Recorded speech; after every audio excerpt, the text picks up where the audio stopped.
husband. Nice to meet you. I did.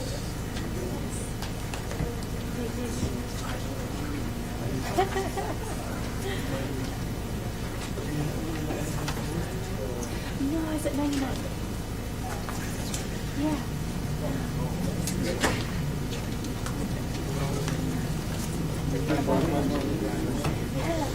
What route did you drive? What truck? Okay, got it.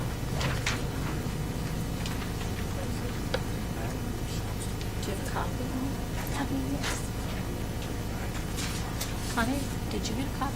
Yes.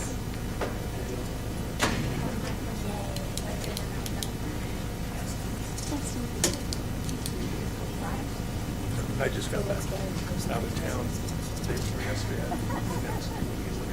That's everything. I read through this stuff. What's that? Oh. Push that off to the next meeting.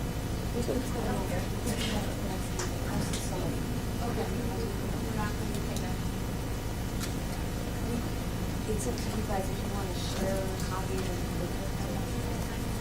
that's fine. You can put it off to the next meeting. If you haven't had a chance to read them, you don't have a quorum to vote on them.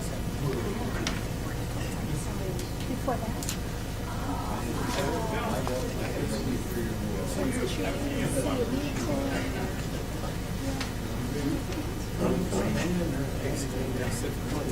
Oh, yes, yeah. Grew up in Seattle.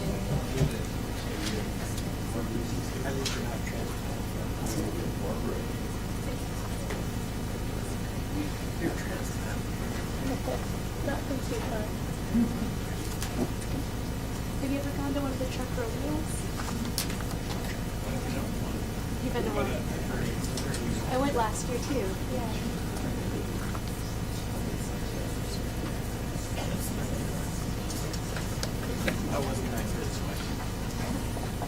I wanted to compete in it because I drive that trailer around sometimes. I thought that would be fun.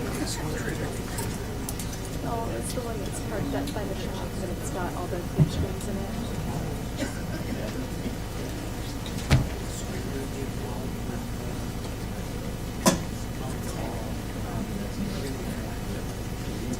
Oh, I'm not what I bet. I'm probably not this year.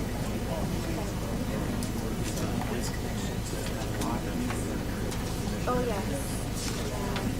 I stayed the night one year so we could walk the track 24 hours.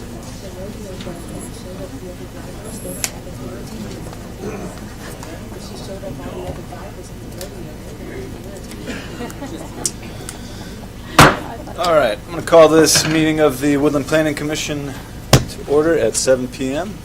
Let's stand for the Pledge of Allegiance.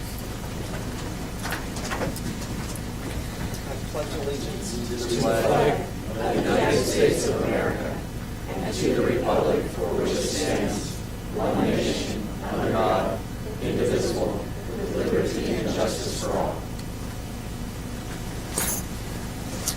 All right, thanks everybody for being here. The role of the Planning Commission is to hold workshops to review and make recommendations to the City Council on all manner of policy and legislative activities. In some cases, we act as a quasi-judicial board for land use cases, which can then be appealed to either the City Council, the hearings examiner, or a court. Janice, could you call the roll? Brian Maxson. Here. Connie Taylor. Here. June Jones. Here. Cal Jensen. Here. All right, did we get any cards for items not on the agenda? Anybody interested in speaking about something not on the agenda? We got a couple minutes for that if you're interested. Yes, so it's not on the agenda. Okay, great.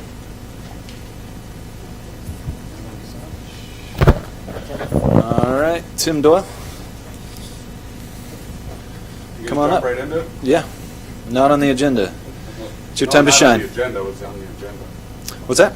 I believe it was on the agenda. It was on the agenda last week. But And your comment letter was in the record and it went to them. Okay. Oh, never mind, I'll just wing it. All right, fantastic. So in light of that, as I recall during the original meeting, there was notice posted all along the roads that was easily visible. This last meeting, I had no clue about. My name is still Tim Doyle. My address is 215 Empress Lane. We're good. I specifically asked at that meeting, when you decided that you were deciding on how to make a decision, if notice would be given for the following. And if it was, I have no idea where it was. But that's after the fact at this point. So my understanding is that this has already been approved to provide water for a few people with, I don't understand the benefit to the city. I can't see any at all.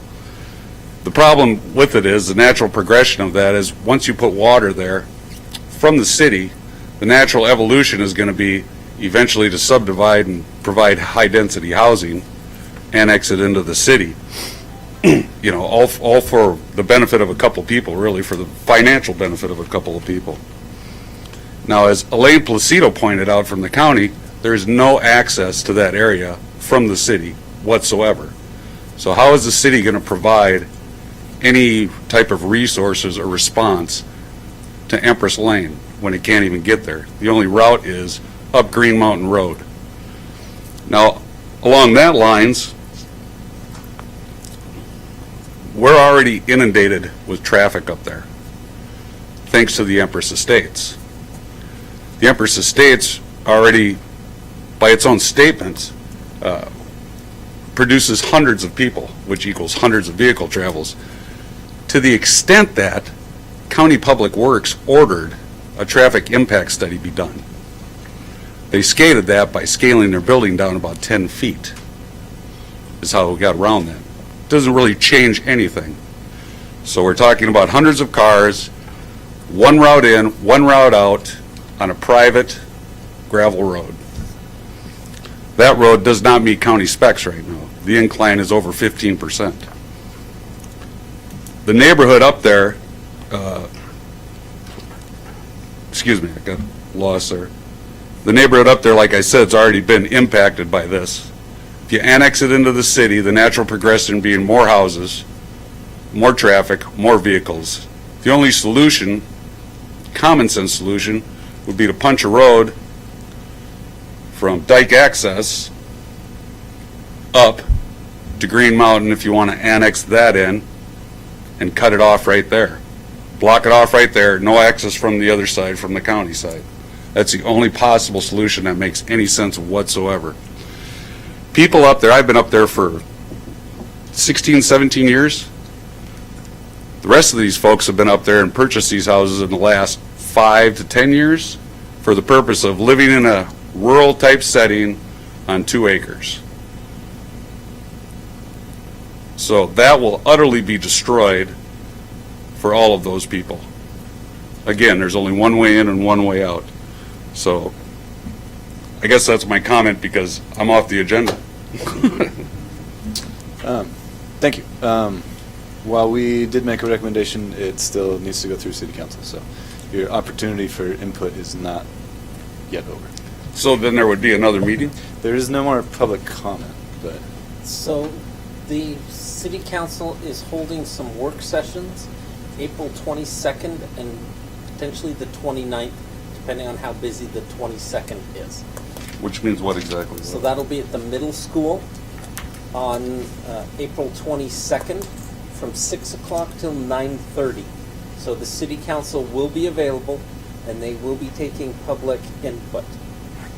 On And whatever, is that what you're saying? so the planning commission has one more meeting scheduled to talk about the overall docket map. That's April 18th. And then that's Thursday.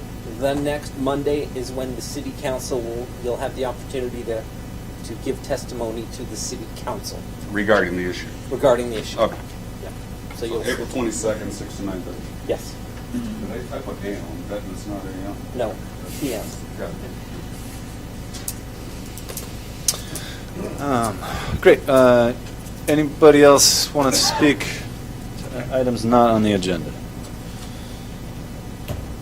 Okay, great. We're going to move on then. How about we approve the agenda? Now that everybody's seen it.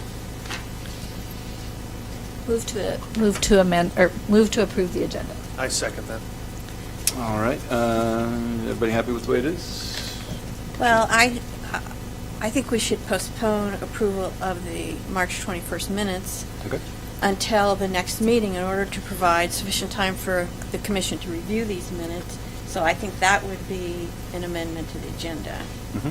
So do you want to amend the motion? I'm happy to amend the motion, provided that we stipulate that the approval of the minutes from the March 21st, 2019 meeting be tabled until the next regularly scheduled Planning Commission meeting in April. I'm happy to second that. All right, fantastic. Let's vote on that amendment then. All those in favor? Aye. Aye. All those opposed? All right, so any other changes? I kind of doubt it. Let's vote on the motion then. All those in favor of approving the agenda as amended, please say aye. Aye. Aye. Aye. All right, the ayes have it. Moving on to public hearing.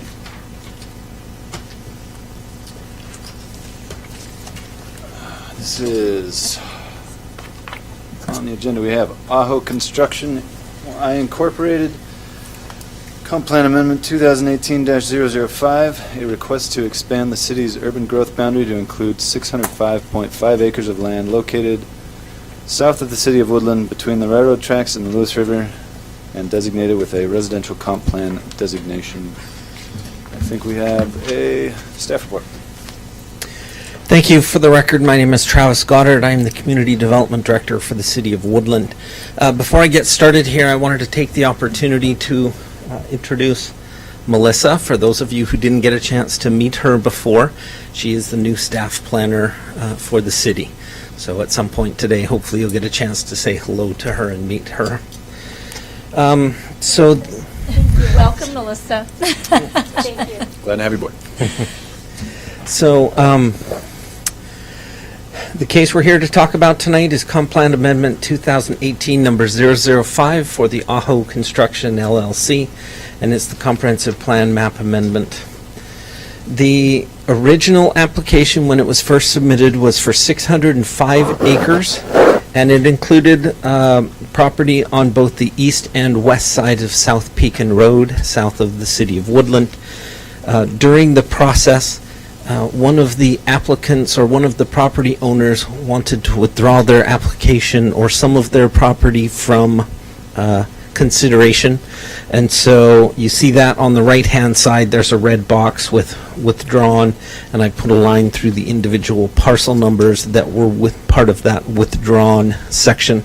So now there is no land that is east of South Pekin Road that is included in this, and so the potential request is 438 acres after that withdrawal is taken out of it, so it's smaller than the original application. I'm sorry, ignore that part at the top, I didn't correct that. The properties that we're talking about is in this section here. It is identified as Smallhold in the county comprehensive plan.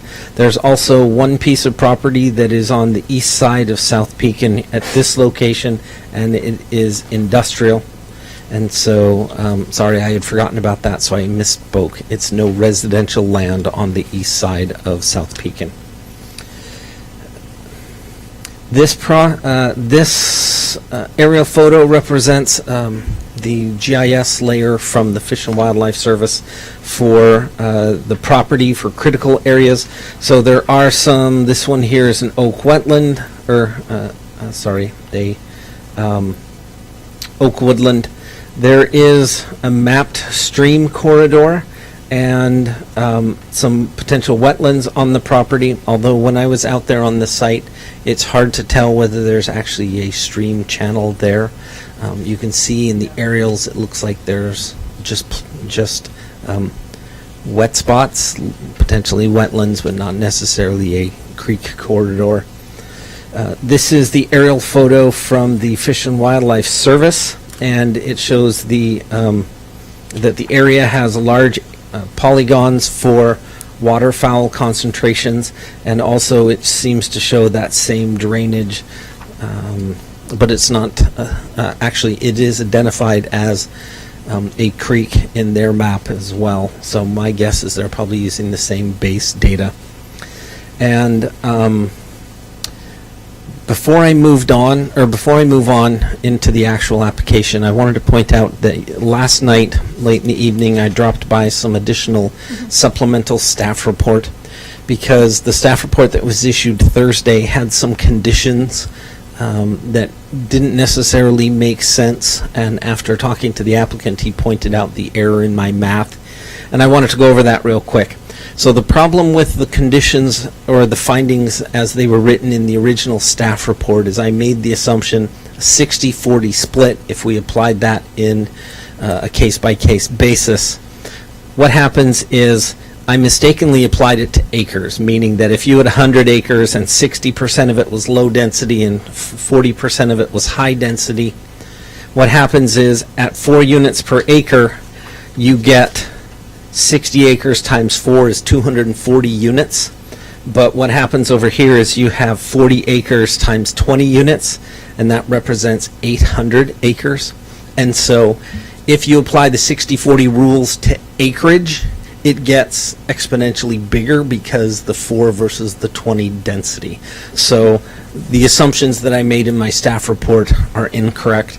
So I revised those, and I made a graphic to hopefully explain this a little easier. So what we're really talking about is by unit type, the city's desire is to have 60% low density and 40% higher density or high density. And so what we're trying to get at is 60 units, 40 units, so that's a 60-40 split. So how this works is 60 units by 4 units per acre means we have to have 15 acres to reach 60 units.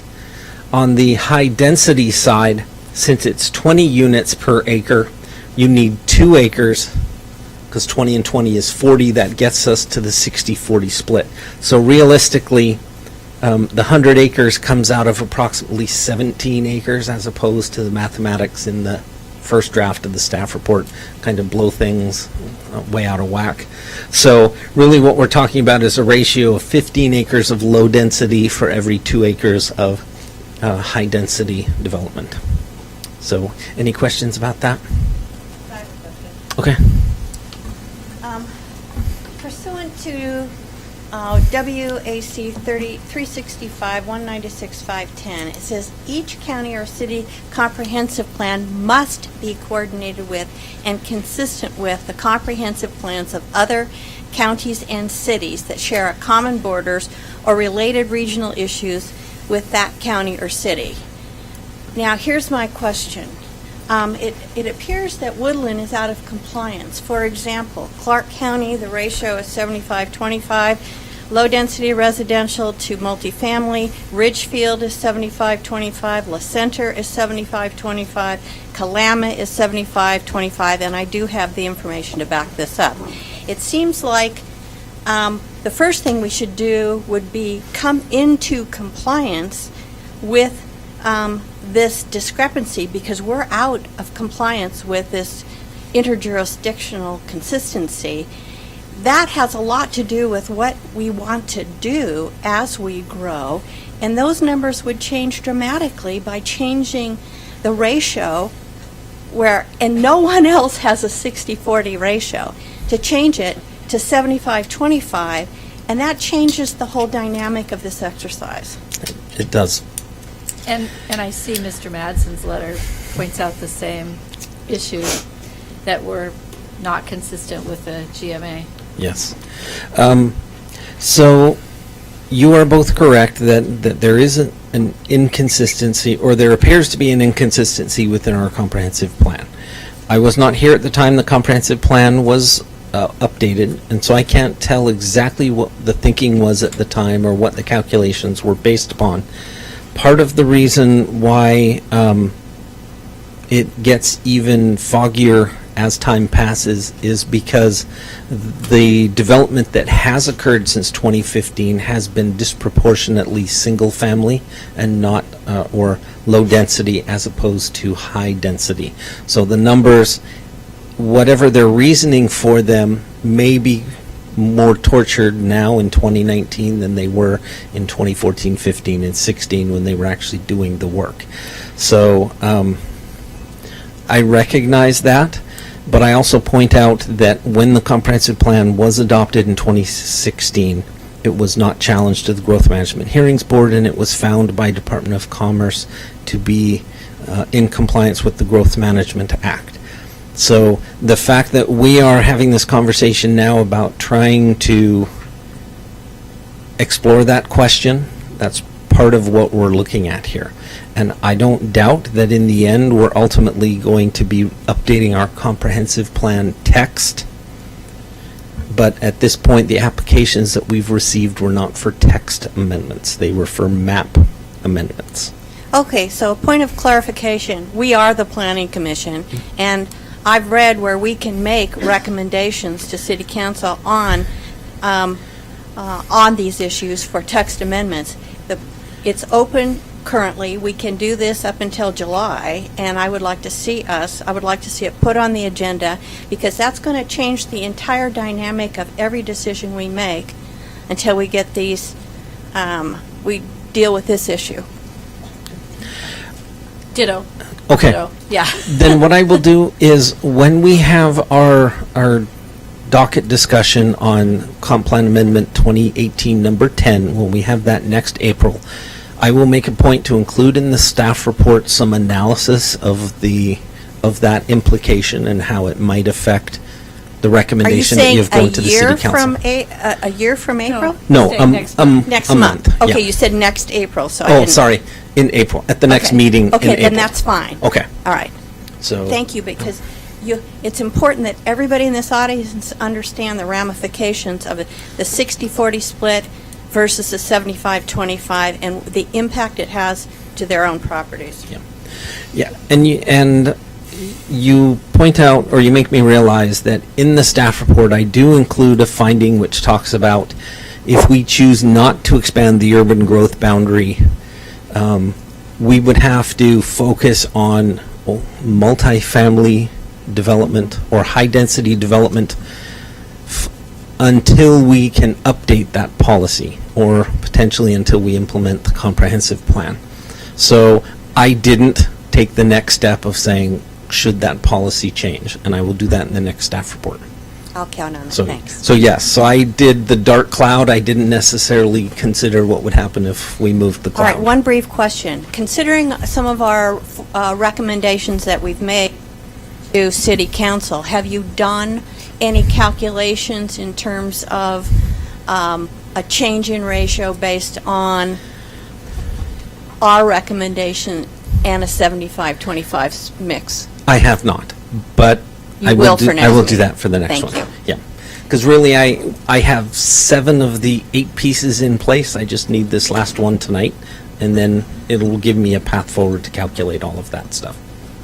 So Travis, this may not be the proper point in the public hearing, but also in your calculations, have you done an overlay on the commercial zone where multifamily is allowed on the second story and added that to your calculations? Because, I have not. so we have the entire commercial zone that allows multifamily on the second floor. So that is actually only in the Downtown commercial. downtown commercial district. But, Yes. you know, we've got 2 to 3 stories of multifamily that changes your calculations again. It could. I just am trying to help Yes. Yeah. get that number up. Although And our comp plan does say drive development to the core area. yes, although the units that are currently in the downtown core are considered as part of the housing calculation. So we would only be talking about potential new construction. Correct, but Yeah. we have very little second-story multifamily Yep. in the downtown area. So you've got significant acreage because that would include the rest home area. So you've got multiple acre. They have some second story.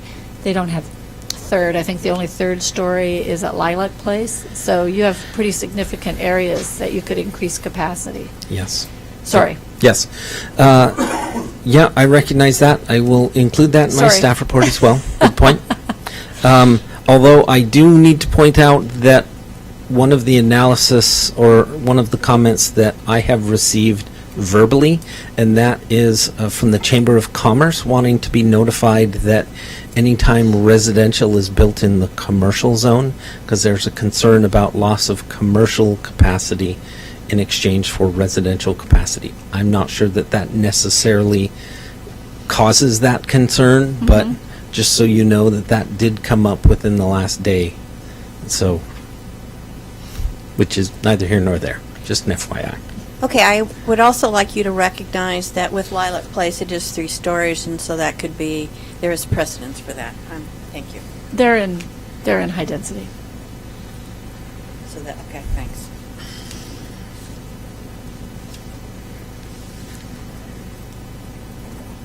Okay.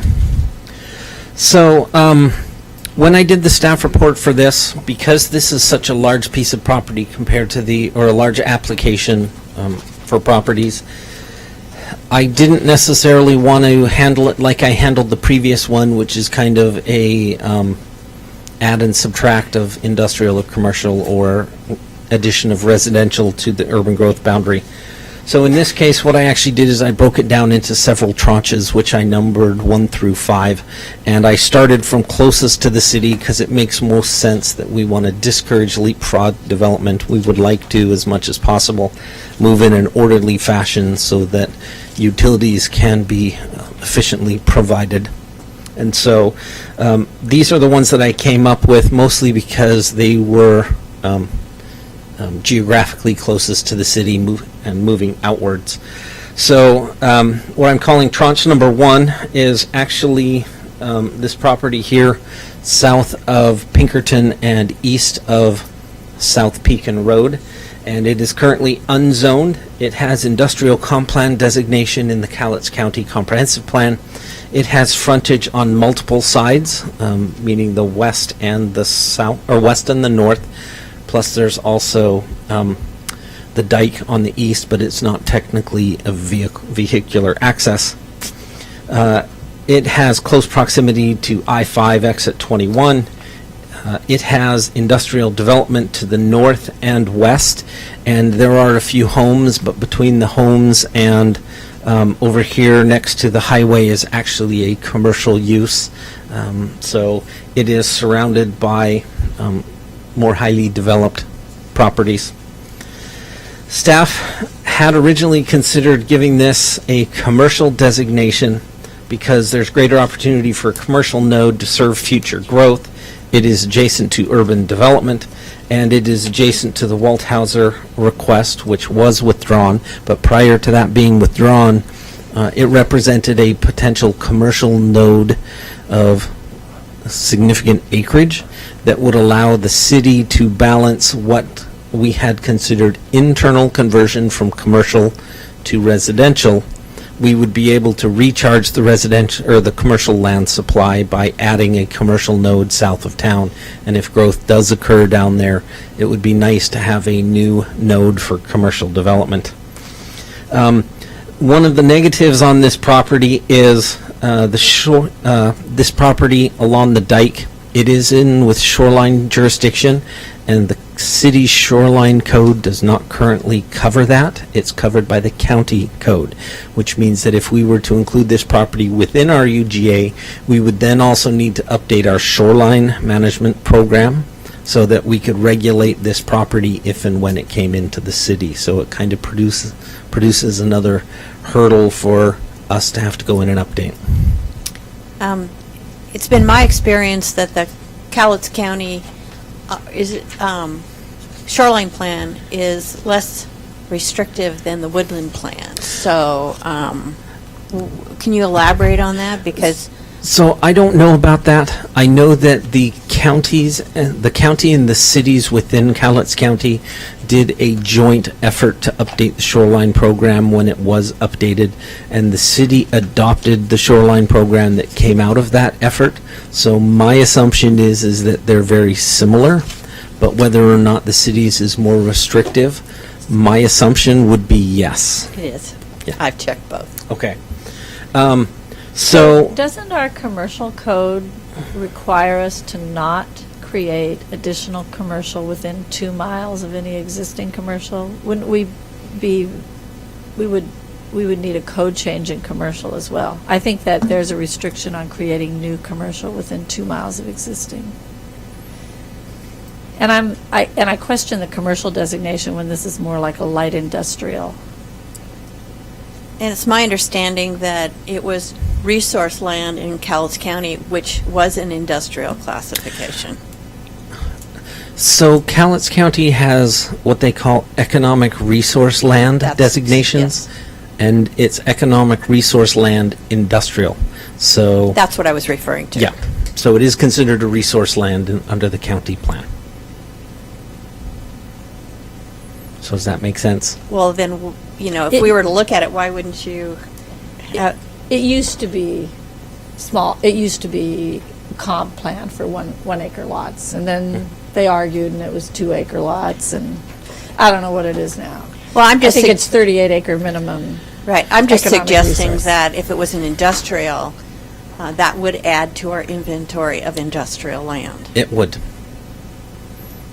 I mean, oftentimes you have, it's a storage facility, an excavation company, a trucking company. It doesn't seem commercial to me. Yeah.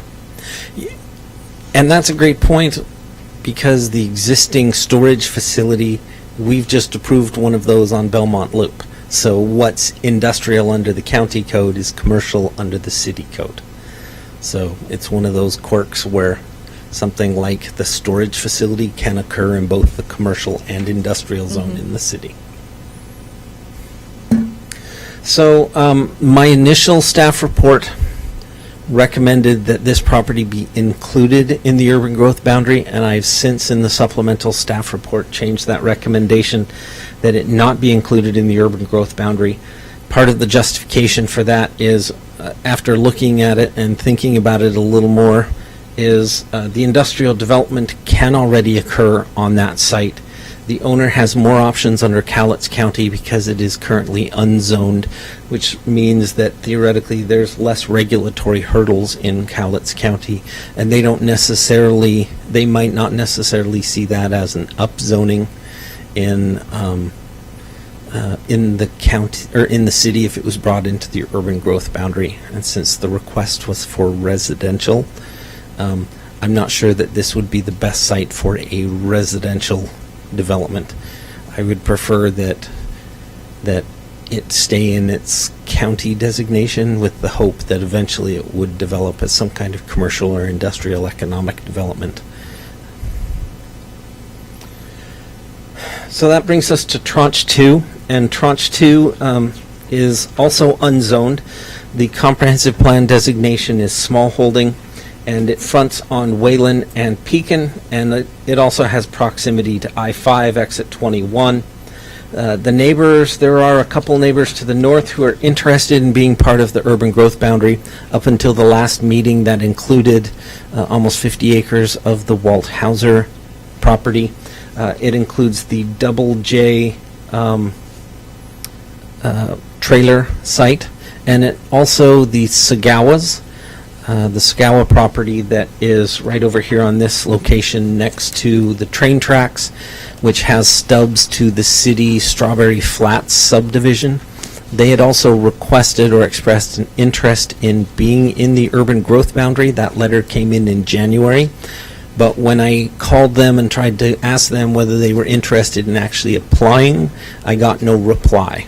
So I've got a letter of interest, but not an application.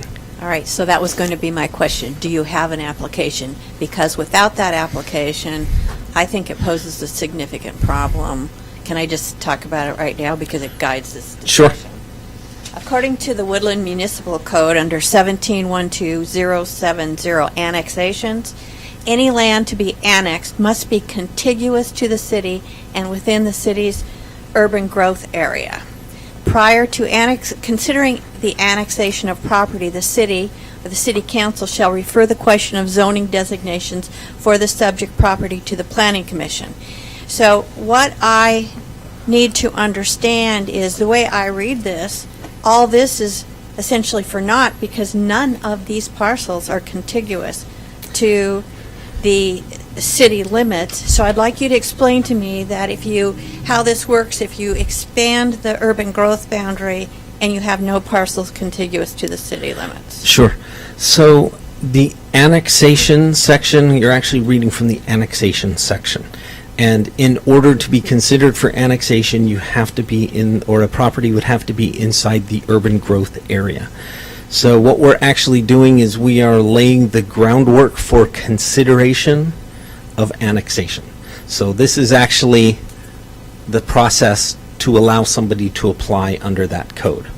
But if the properties that are not contiguous to the city limits, how do they annex? Because it's very specific here Sure. about contiguous to the city limits. Sure. So in my staff report, each of the tranches has a different option for potentially including this in the urban growth boundary. So, for example, I'll go back to the main map. Actually, it's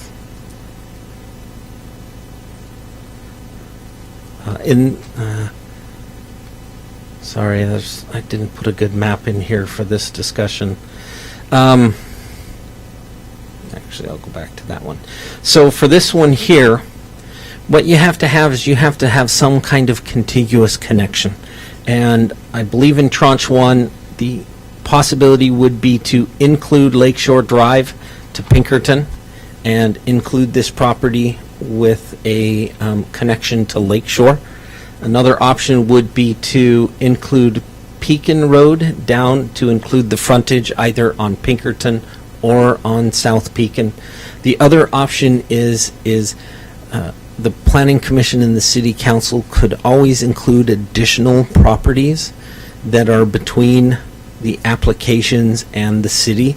So if you wanted to, you could recommend that the City Council include not only this property, but also the fire station, also Walt's Meat, also the timber company, also the southern portion of Horseshoe Lake.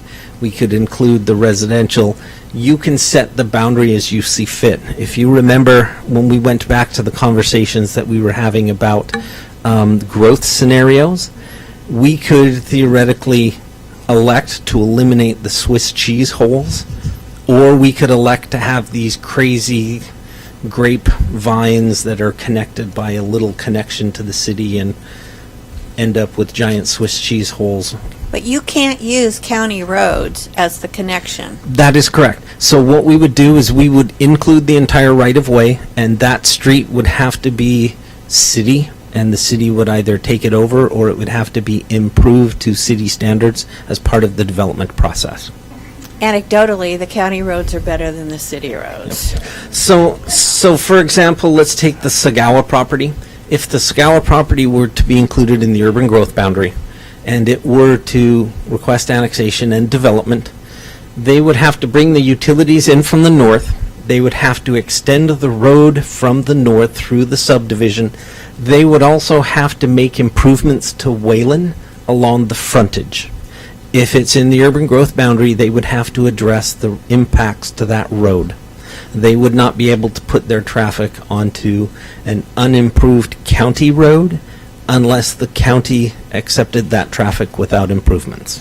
All right, my final question on this, or maybe my final question, is, I didn't think you could force annexation. Yes. You can? So, You can? Okay. but we're also talking about extension of the urban growth boundary. So it's if you laying the extend- groundwork for annexation. Okay. So if you expand the urban growth boundary, but no property is contiguous to the city, you still have some hurdles to go through to do that, correct? Yes. Yes.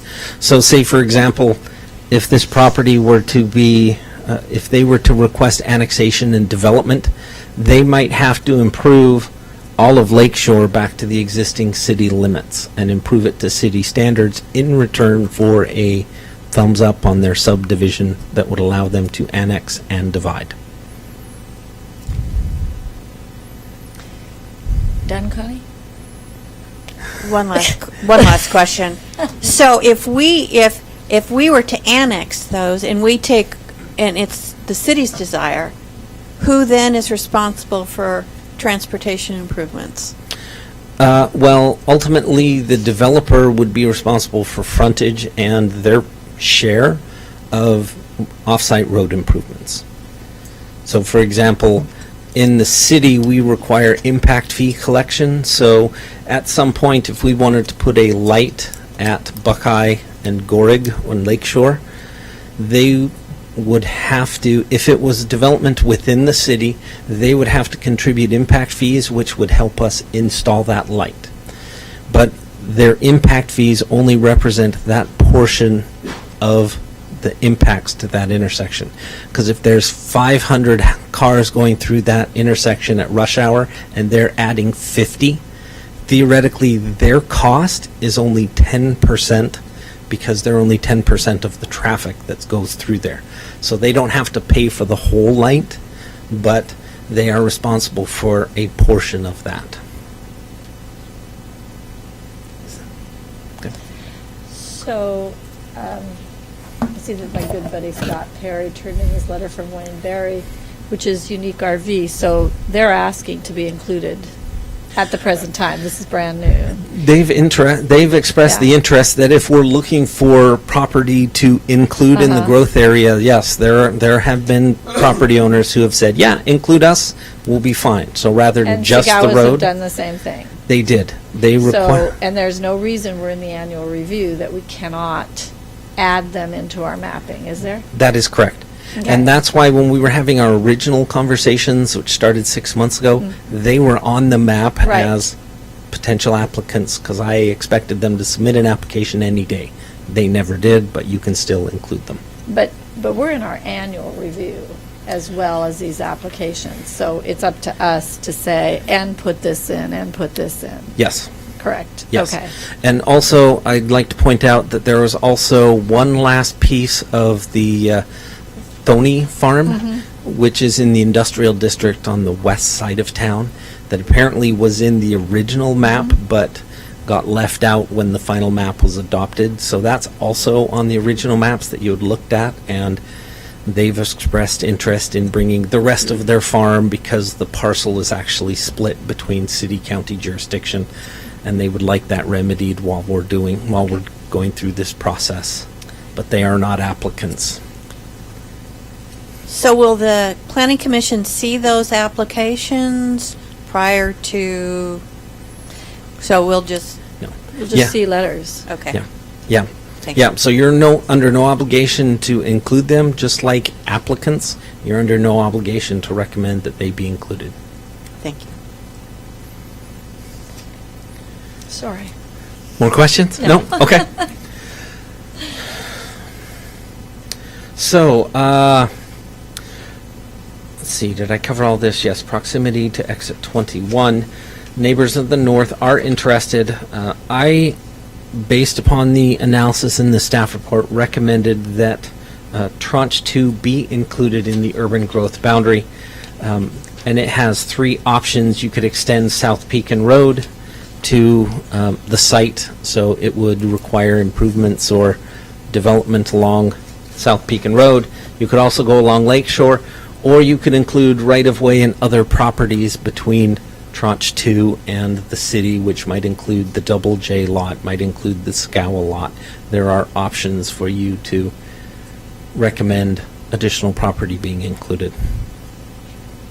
Travis? Yes. Are both those lots adjacent to the city? They are. As a matter of fact, the Sagawa property is a direct connection between the city limits and the proposal. The Double J is not, but it's interested in annexation, so doesn't help or hinder.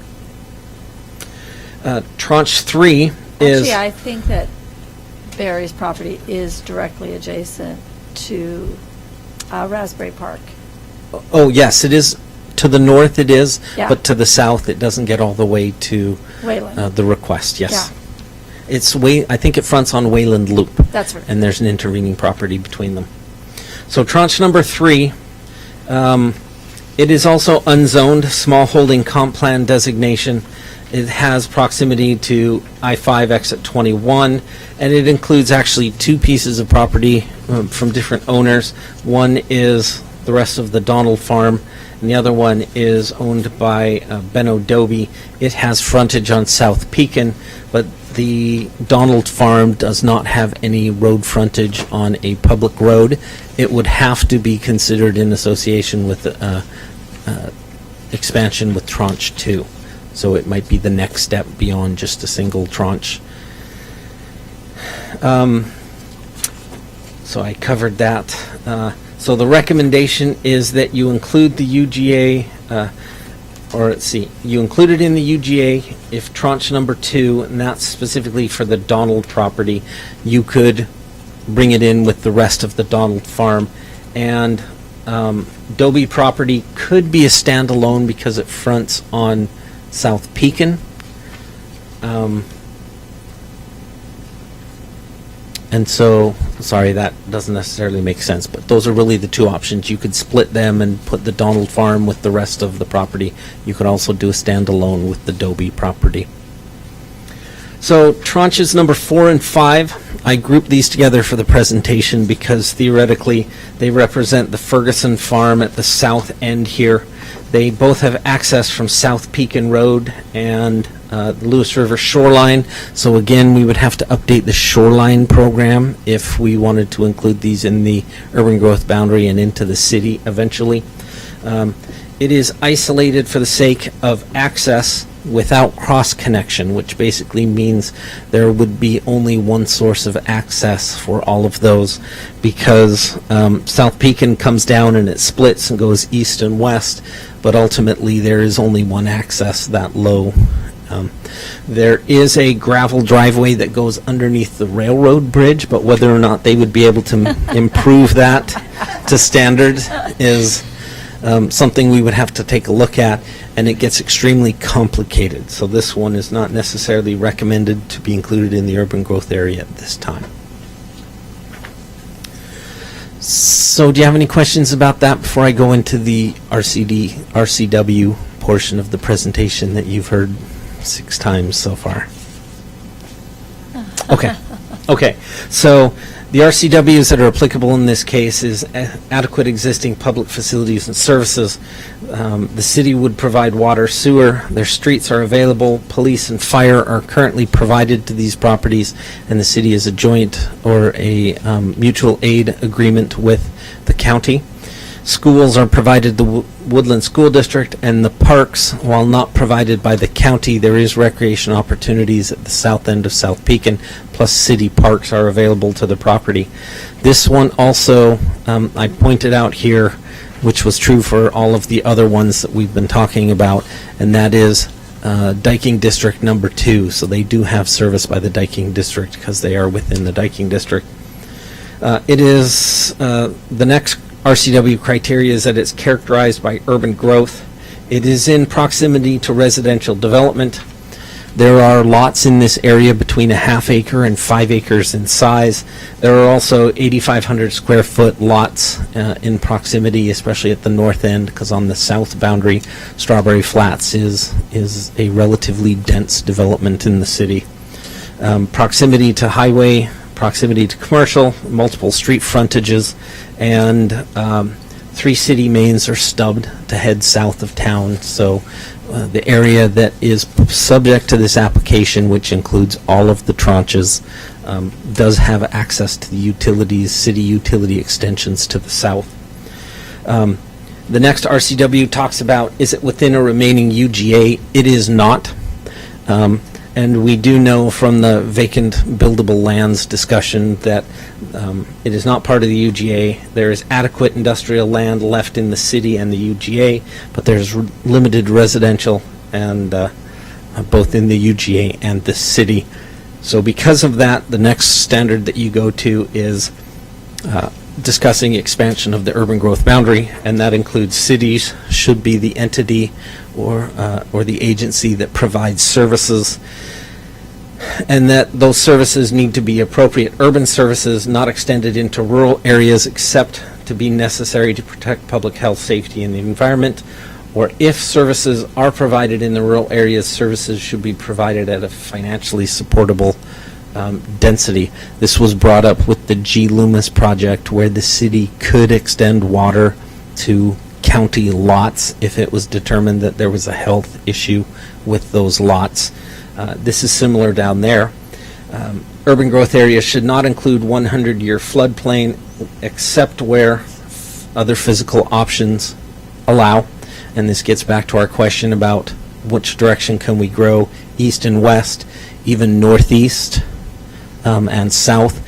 They are all potential urban flooding. The only area to grow that is not part of a 100-year floodplain or protected by the diking district would be north. And we had this discussion when we were talking about G. Loomis last week, or Gary Loomis's project last week. The UGA may be designated for the provision of urban services by the city. That's the purpose of expanding the urban growth boundary. And UGA is consistent with the comprehensive plan, capital facilities capacity, critical areas protection, and funding mechanisms are laid out in our plans, either the water sewer plan, the facilities plan, or the comprehensive plan. So based upon that, the recommendation is that the proposal is generally consistent as conditioned, which includes the developer's agreement, recommends that the site be brought, sorry, I'm not sure why that one's there. Density would be required at 4 units per acre for low density, 20 units per acre for high density. And staff recommended, because of what's being considered, that it should include a 60-40 split specific for the housing or the units on this site. So that's why I had brought up at the start of the meeting, not a 60-40 high-density, low-density acreage, but that they include some high-density residential on this area.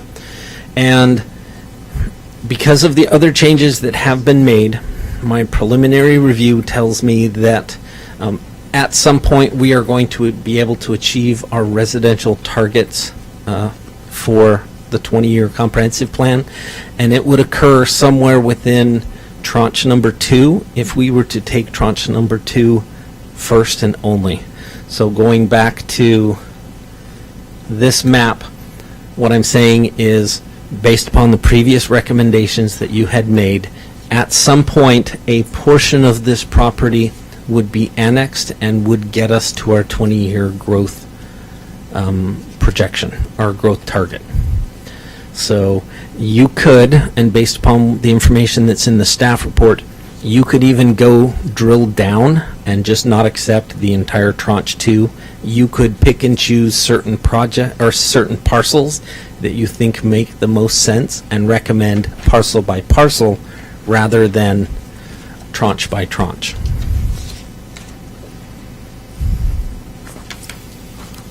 I see here under your recommendation, you have, under C, you say, agreement that the division of the property will occur at densities of 4 units per acre for single and 20 units for multifamily, with at least 40% of the units in each development to be at a density of 20 units per acre. You also made reference throughout your report of PURDs, pushing that. Can you really, I can't imagine the citizens of Woodland would want just nothing but plan unit developments. They want single-family homes. They want a variety of living spaces and developments. So I just think that is detrimental to the future of Woodland if there's all these PURD requirements. So we've discussed that there are pluses and minuses to the planned unit residential development code, and it is one of the first things that you wanted to address. If you don't mind, I think we should let the applicant, when they make their presentation, because they've raised issues about this, and I would like to hear you consider their comments before I necessarily try and make a statement as to whether or not it makes sense in the long run. This condition was in here specifically because there is a finding, or there is a policy in the comprehensive plan that says the city will encourage planned unit residential developments. So it's not necessarily a personal desire, other than the fact that it is supported by policies in the comprehensive plan. Now, that doesn't mean you should apply it all the time. And I think the argument that the applicant is going to make, and that is, you use it where it makes sense. You encourage it where it makes sense. Well, I'm anxious to hear what the applicant has to say. Any more questions for Travis before we hear from the applicant? I have a question, Travis. So Connie was brought up the 75-25 ratio that she sees in other areas, surrounding areas. What would happen if we abandoned your recommendation of the 60-40 and went to a 75-25? Would that open us up to any kind of legal repercussions, or could that shut off some sort of state funding because we're not abiding by our comp plan? I mean, are there any real repercussions for changing that ratio? Or is that a fair question? I don't know necessarily whether there would be legal repercussions, because theoretically this is a policy document and it's adopted. It's a legislative document that expresses the desires of the city. It is not code, which is theoretically a pass-fail test. So ultimately, it's your ability to interpret what the policy of the city and make recommendations to the city council, and they can opt to do it.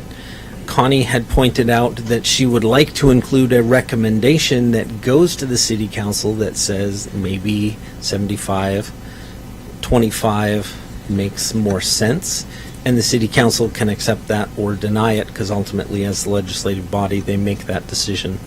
But I don't know whether there's any legal problem with that. There are some inconsistencies within our Table 3 of the comprehensive plan, because it's the policy is a 60-40 split, but when you actually look at Table 3, it says we're going to build 1,292 units, of which 674 is high density and 619 is low density, or it might be backwards. 619 high density and 674 low density. When you actually do that math, it's like 48-52, and I don't know whether that's an effort to compensate for the city's undersupply of multifamily, because I wasn't here. I don't know for sure. So that seems like the logic behind it. I was here, and that wasn't. Yeah. And I think our current ratio is somewhere around 23-77. That number sticks in my head. So we're not that far off from a typical 75-25 ratio. Do you agree with Connie's findings that it is generally 75-25 in other surrounding areas? Based upon the I information. won't hold you to it to a letter, but I mean, is it? So I have seen that in a couple plans that, yes, neighboring jurisdictions have it 75-25. Actually, I've copied the information out of the comprehensive plan, so I'll be happy to provide it to you in writing. I think you sent once to me, but Thank you, Travis. Brian, did you get a chance to read Mr. Madsen's letter? Not through us. I mean, we have a serious problem of not being in compliance with the Growth Management Act. I understand that it was adopted and it wasn't challenged, but we're open to challenge because we are out of compliance. that is true. But I would like to point out that we've been theoretically out of compliance for many years, and we haven't been challenged. But And we now made we're it through aware. that process. But now we're aware Yes. that we are out of compliance, and the city council will soon be aware that they're out of compliance. Yeah. Yeah, and we may be damned if you do, damned if you don't, because if you don't recommend any changes, then we could be appealed.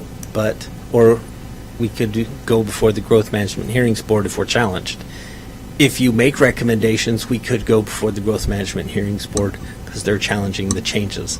So it's entirely possible that damned if you do, damned if you don't. Yeah, we'll see. Thanks, Travis. Now we'll hear from the applicant.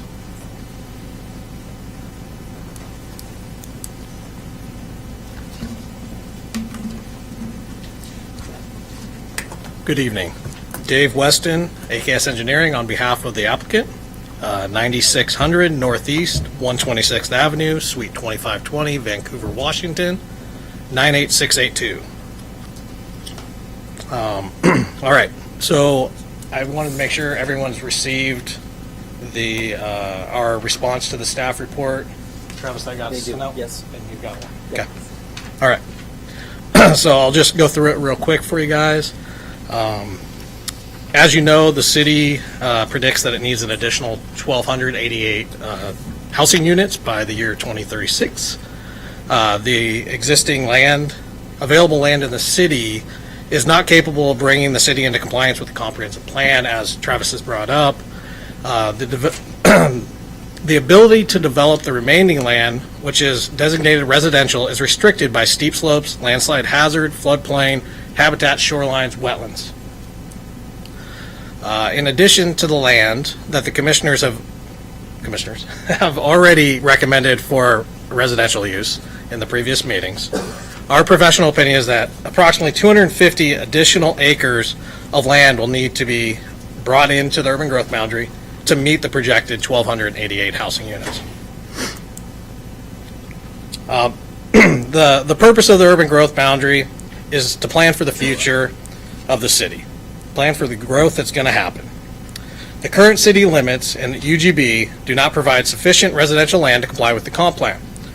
We recommend tranche 2 and 3 be adopted to bring the city's comp plan into compliance with the residential projections. Bringing tranche 2 and 3 into the UGB will provide approximately 250 acres, which will allow the city to meet their projected housing units.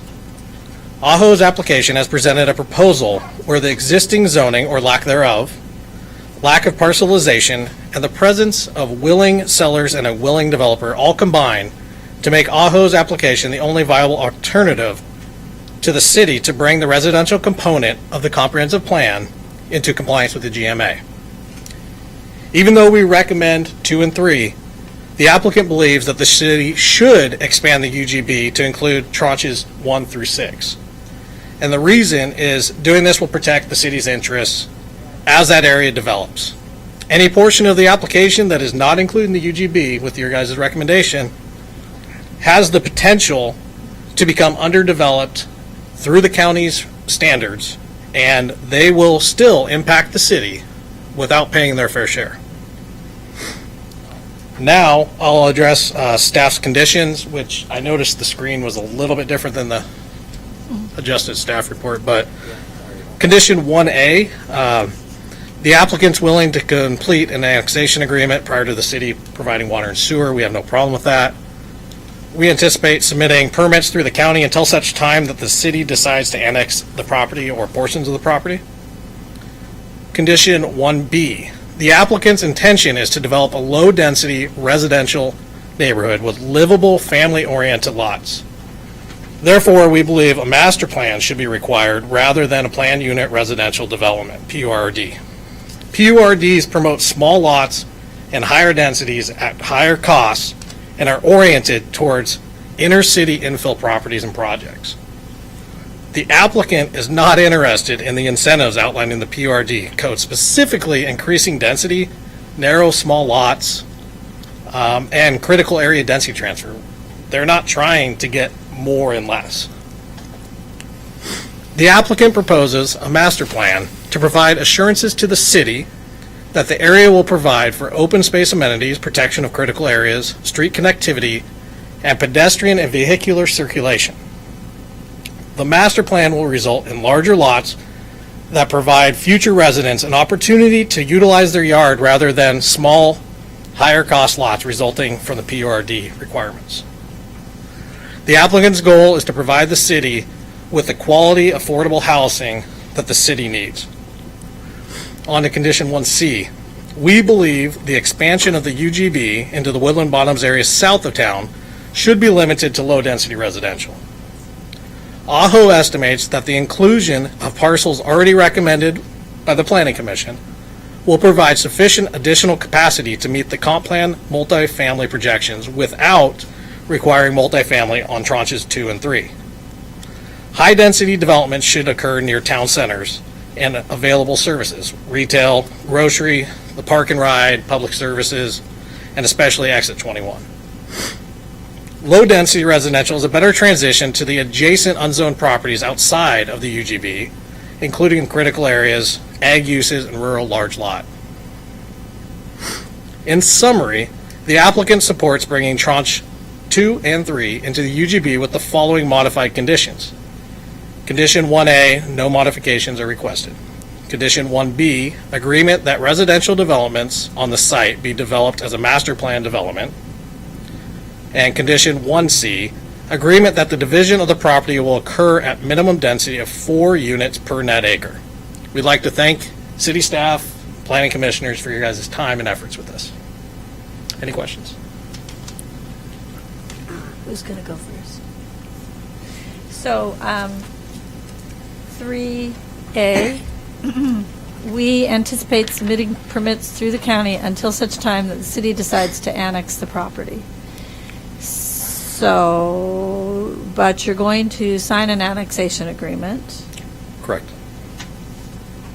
but your intent would be to proceed under the rural subdivision ordinance?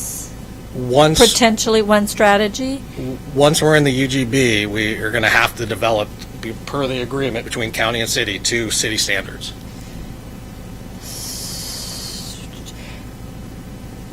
Well, I'm a little confused by this statement then. I'm not sure what it means. Well, we can't submit a development application till the city until we're annexed in the city. So, but what you're telling us and the other people here is that you're going to continue submitting permits through the county pending signing an annexation agreement with the city. No. We'd be willing to sign the annexation agreement prior to the services. Well, I was confused by the way this was written for the same reason. It sounded like you were going to proceed through the county, and then when the city caught up with you, then, you would already be partially through development. Well, That's not correct. it depends how fast the property is annexed, honestly. I mean, if it's annexed quickly, then maybe the applications are going through the city. But if they go through the county, the point is that it's still being developed to your guys' standards.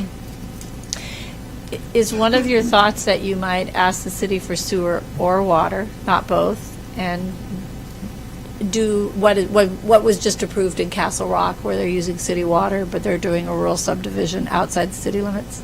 No, because my understanding is once we are brought into the UGB, we're going to have to comply with the zone that is placed on us. Is that Travis, are they required to connect to public sewer and water if they're in the urban growth boundary? No, they're not. No. They are not. Is there a distance away from it that It's like exempts them from 300 it? feet? 300 feet. Or two? 200 feet, maybe? I think it's 300 by state, but 200 by city code.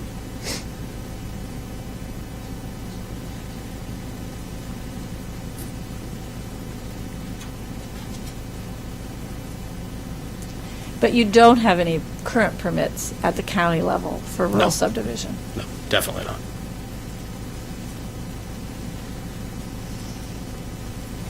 That was my question. No, So you're off the hook for me. No, it's a good question. So my question's probably more for Travis. I'm not that familiar with City of Woodland's master plan, but my understanding of master plans in general is you'll give us a master plan, and then as you do phases of this master plan, there'll be less site plan review than if you were to start cold. Is that kind of your understanding? Our intent was to show up front what the entire area that's brought in what we're proposing and the way that it will work. Instead of coming in and doing a single piece at a time, and it's just, well, Swiss cheese, and it doesn't end up working when you go. You have to look at it as one project. I think that there's kind of a trade-off with a master plan, though. If you see an issue that develops after the first two phases, you're kind of locked in to some degree. You can't address issues that popped up because you've already vested this master plan at the start. Sure. Do you see where I'm going with that? Yeah, no, I understand what Just you're a little saying. less flexibility to deal with issues as they may arise. Yeah. Travis, on Meriwether subdivision, that was a phased development. And the more recent construction there, didn't they revise the master plan and the density? I'm sorry, I don't know for sure because I wasn't here, and all of those plats were recorded prior to me. So, but I do know that there were multiple phases and they changed names in between the subdivisions. Whether that meant they went through additional reviews or not, I don't know. Might it just be different developers? Do we have an ability, does the city have an ability to revise things between phases of a master plan? Well, it's an interesting question because we don't currently have a master plan code. And not only with this applicant, but Woodland Commerce Center had also brought up the issue that they were concerned about requiring a planned unit residential development. And after we're done with the comprehensive plan, we were talking about updating that code. And so they were additionally concerned that what they were committing to now might be something different 6 months from now after you've had a chance to tweak it. So theoretically, the code changes would make a better outcome for both the city and applicants, but opinions vary. So one of my suggestions was for the Woodland Commerce Center was they could submit applications and get vested under our current PURD ordinance, and then while the process was going through, they could participate in that process, and if they found the new code was to their advantage, they could always withdraw their application and reapply under the new code. Or if they didn't like the new code, they could finish the project that they had vested under the old code. So there are ways that they can reduce their risk and increase their predictability with the existing code versus a new code. But ultimately, I didn't think of it from their point of view. Higher densities, which you can get out of the PURD, may not be their goal. So in that sense, it is more of a infill tool than it is an urban expansion, UGA expansion issue. Nonetheless, Travis, you still recommend it, for even under your revised recommendation? Is that? Yes. Okay. For the reason I stated, it's a policy.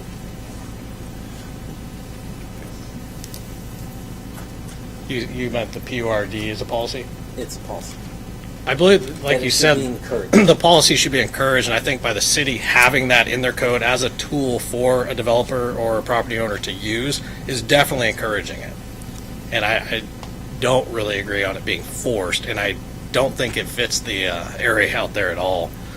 I mean, if you look through that code, it really, I mean, we're kind of outside of the UGB stuff here, but it really does entice you to go smaller and tighter. And that's not what we're looking for. So, Well, the center adopted this mixed single-family, multifamily requirement, and I don't think anyone in the city of La Center is very happy about it.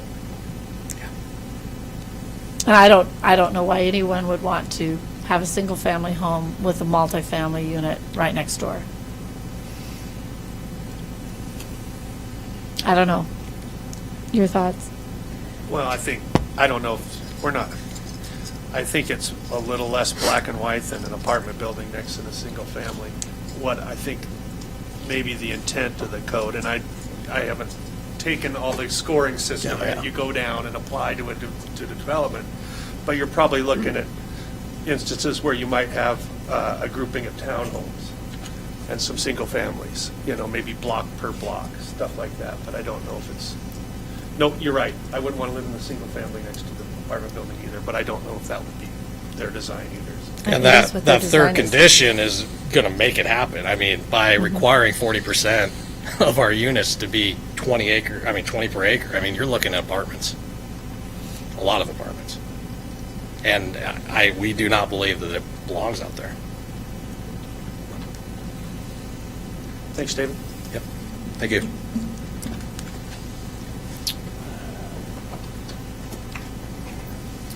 All right. It is time for public testimony, which I believe is the most important part of this evening. I have 4 cards here, which means 4 people have indicated they want to speak. If you want to speak and you haven't filled out a card yet, if you would, that would be great. This is your chance to have your input tonight, and I think you should take advantage of it, and I hope you do. So let's get started. Before we do get started, I would say, just because everybody's time is important and valuable, if you agree with some things that somebody else said before you, it's sufficient to say that you agree with them. There's no need to repeat their arguments.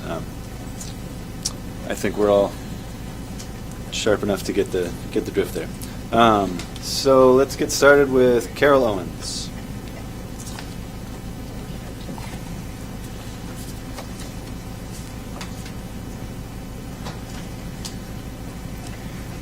Hi, I'm Carol Owens. I live at 123 Whalen Road, Woodland, Washington. And a couple of comments. I live just north of tranche number 2, and I can say that I'm not one of the people who asked to be included. And I can also say that I personally know 2 of my 3 immediate neighbors feel the same way, and we've all submitted in previous meetings our comments. And I have copies of emails that I've sent. I'm not sure that the emails got included because I couldn't attend the January 17th meeting. So, as I think Connie mentioned, bringing the county roads up to the city limits I find to be rather humorous because, in my opinion, Whalen Road is always maintained better than the city roads. I know that we went through a list of things that the city can support: water, sewer, fire, police, all that kind of stuff. From what I see, the city's having trouble supporting the city with those things right now before they add any extras to it. So I want to see what the support is, because I don't think property taxes are going to do it. And then my last comment is, I find that this area is a very diverse and important nature area, whether it's nesting bald eagles, red-tailed hawks, the great blue herons, the sandhill cranes. There's nesting egrets, migrating Canada geese, owls, hummingbirds, flickers, chickadees, nuthatches, bats, coyotes. We've got it all down there. And so I'm a little nervous about we're not doing construction now, so we can kind of skip over the SEPA likely determination of non-significance, because if we're telling people they can build houses, they need to know that there's some questions there. That's it. Thank you, Carol. Thank you, Carol. The DNS is really for the map amendment. So SEPA issues would be dealt with. After Yes, this is a map amendment. I So understand that. that's the difference. So under the developer will have to deal with the real SEPA issues. Yeah, I understand that, but I think that it's, as Travis said, the what's it called? The comprehensive plan amendment is just a way to add us to the city. It's the first step. And so it's all just part of one of the steps. Thank you, Carol. Next up, I have Hope Koistinen.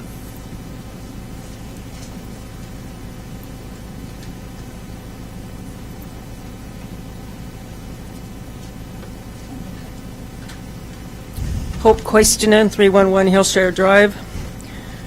First of all, I want to make sure that you have finally got in the official packet the over 600 signatures that were submitted. Is that part of the official record? It's, And all the tens of emails that people submitted? Good. I noticed in the staff summary that they talked about all the people who were not in the city limits. I personally counted over 50% reside inside the city limits of Woodland that signed those.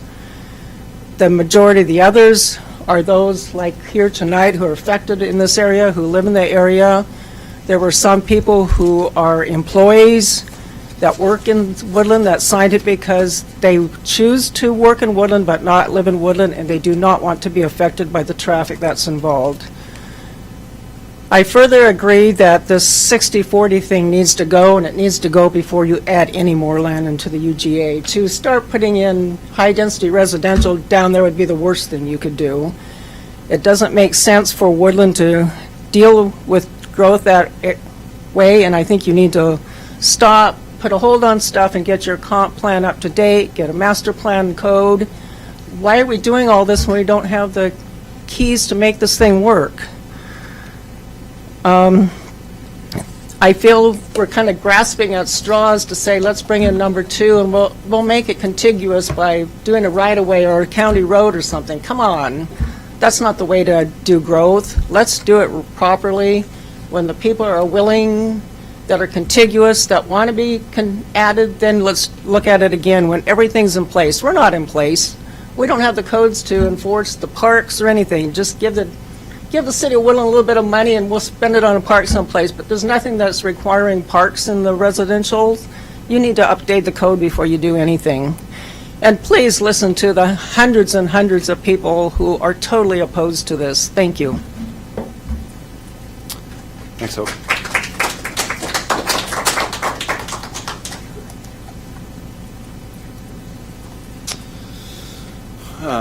Philip Morris.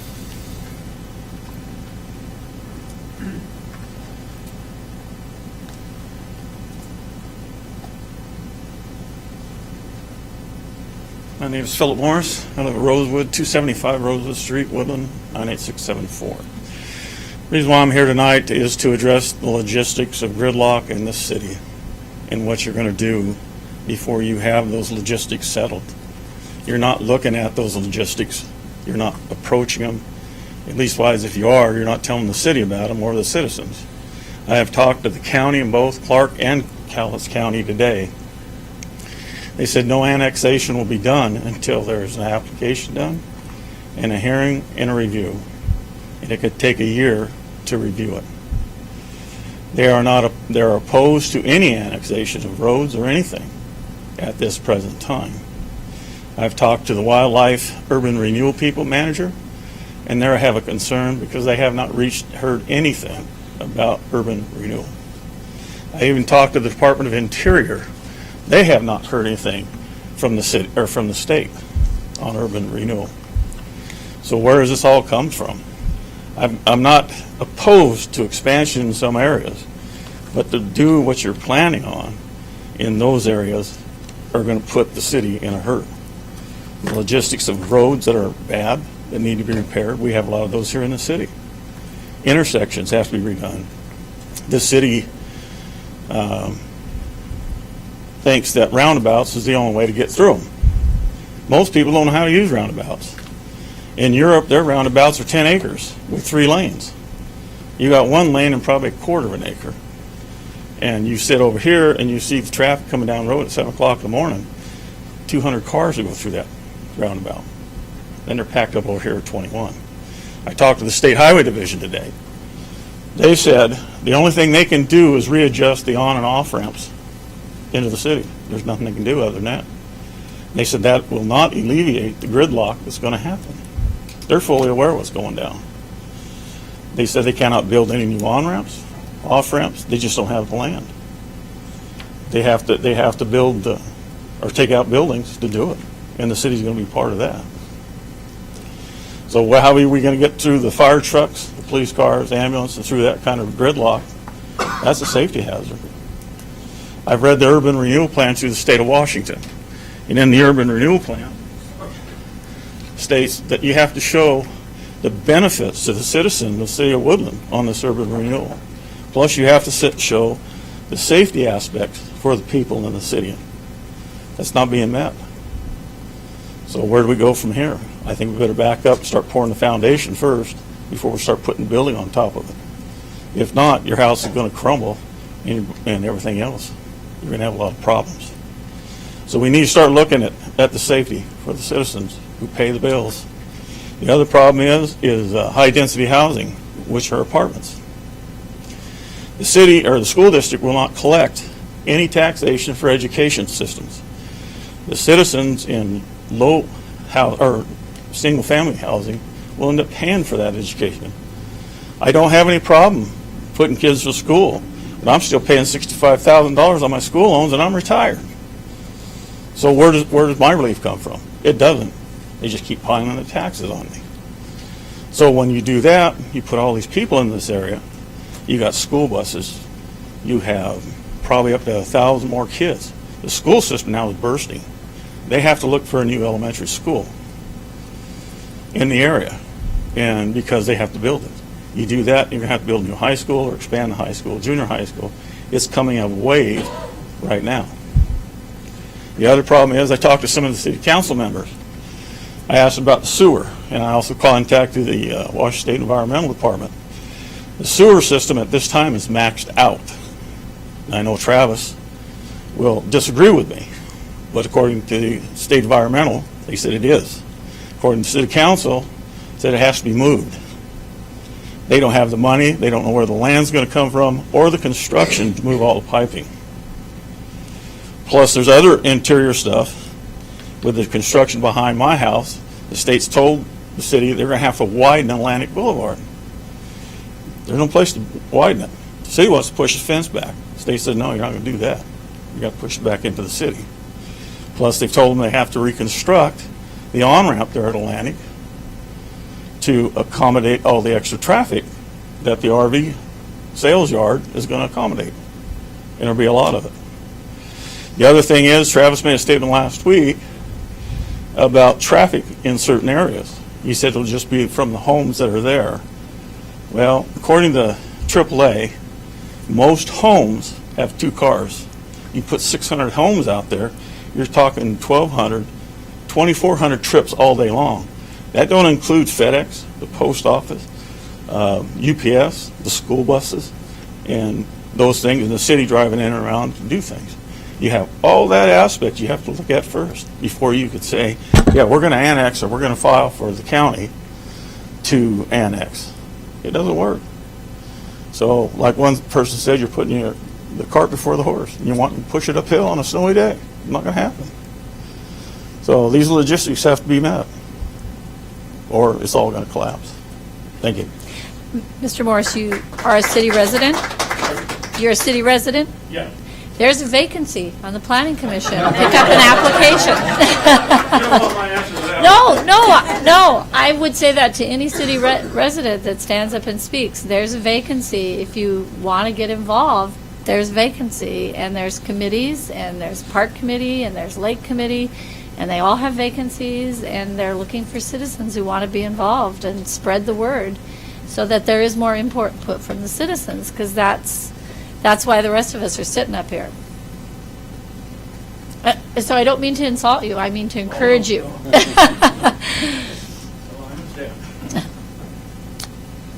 Thank you, Philip. Bob Foss.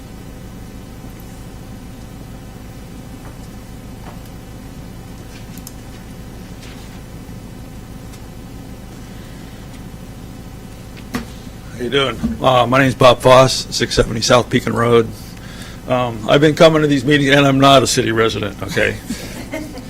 I keep coming to these meetings since December, and every time I come here, the numbers keep changing, the maps keep changing, and I'm supposed to come here and make comments like I know what I'm supposed to be talking about. but everything keeps changing, okay? It's like it's just getting watered down so that something gets passed so that it happens. Okay, I see no transparency in this for me at all and my resident neighbors of the county. Okay, there's been a lot already said about the massive changes to Woodland area. If this huge, it was 600 acres, now it's 400 something. Okay, urban growth boundary expansion is approved. They're talking 3,000 houses. Now I'm hearing 600 houses. Okay. Where does this, is there something in between? Traffic, school bonds, taxes, livability, and that's why I was here. That's why I bought here, livability and more.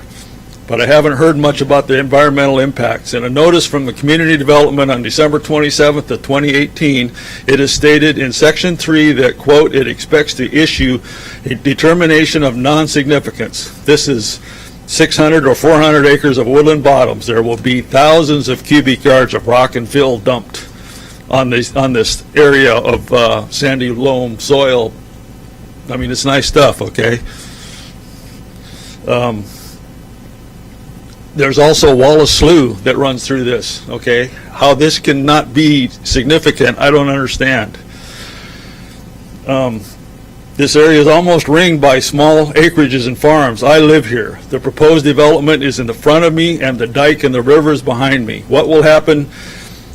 What will the impact be for me and my neighbors and myself, or whatever, of our wells, our septic systems, stormwater runoff? There's one pump to drain this whole area down by the railroad tracks, and I fished and I launched at the boat launch down there, and I see it running quite often right now. Okay. Where's all that water going to go?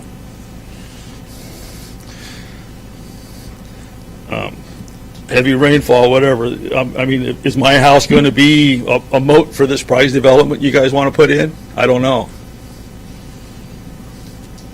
My neighbors and I aren't looking for the expectations. We are looking for assurances that we will not be impacted by this development.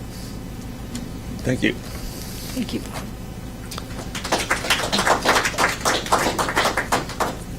Thank you, Bob. I got one more, Patricia Foster, and I want to remind you, your chances aren't up. If you thought of something you want to say, please grab a yellow card, and we'd like to hear from you.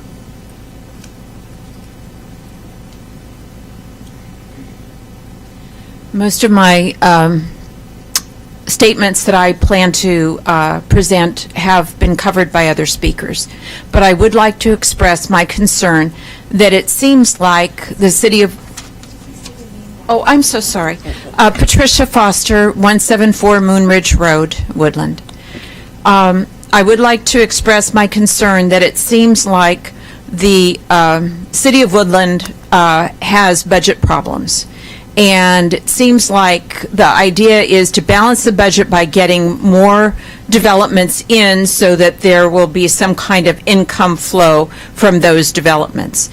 But at the same time, with those added residents come the need for greater services.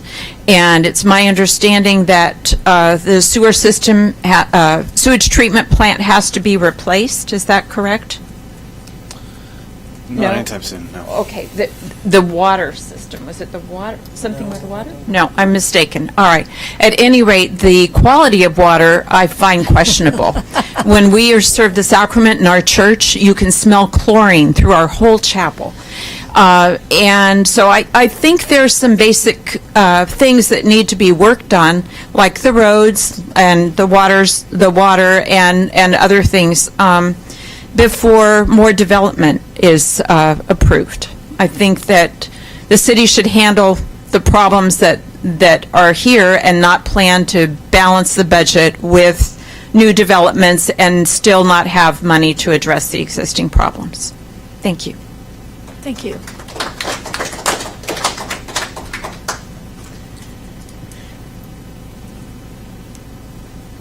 Thank you, Patricia. Last chance, please. There's so many of you here. We want to hear from you. All right. We've got a request to take a break. Seems like a good time. Can we recess for 5 minutes? be back here at 8:37.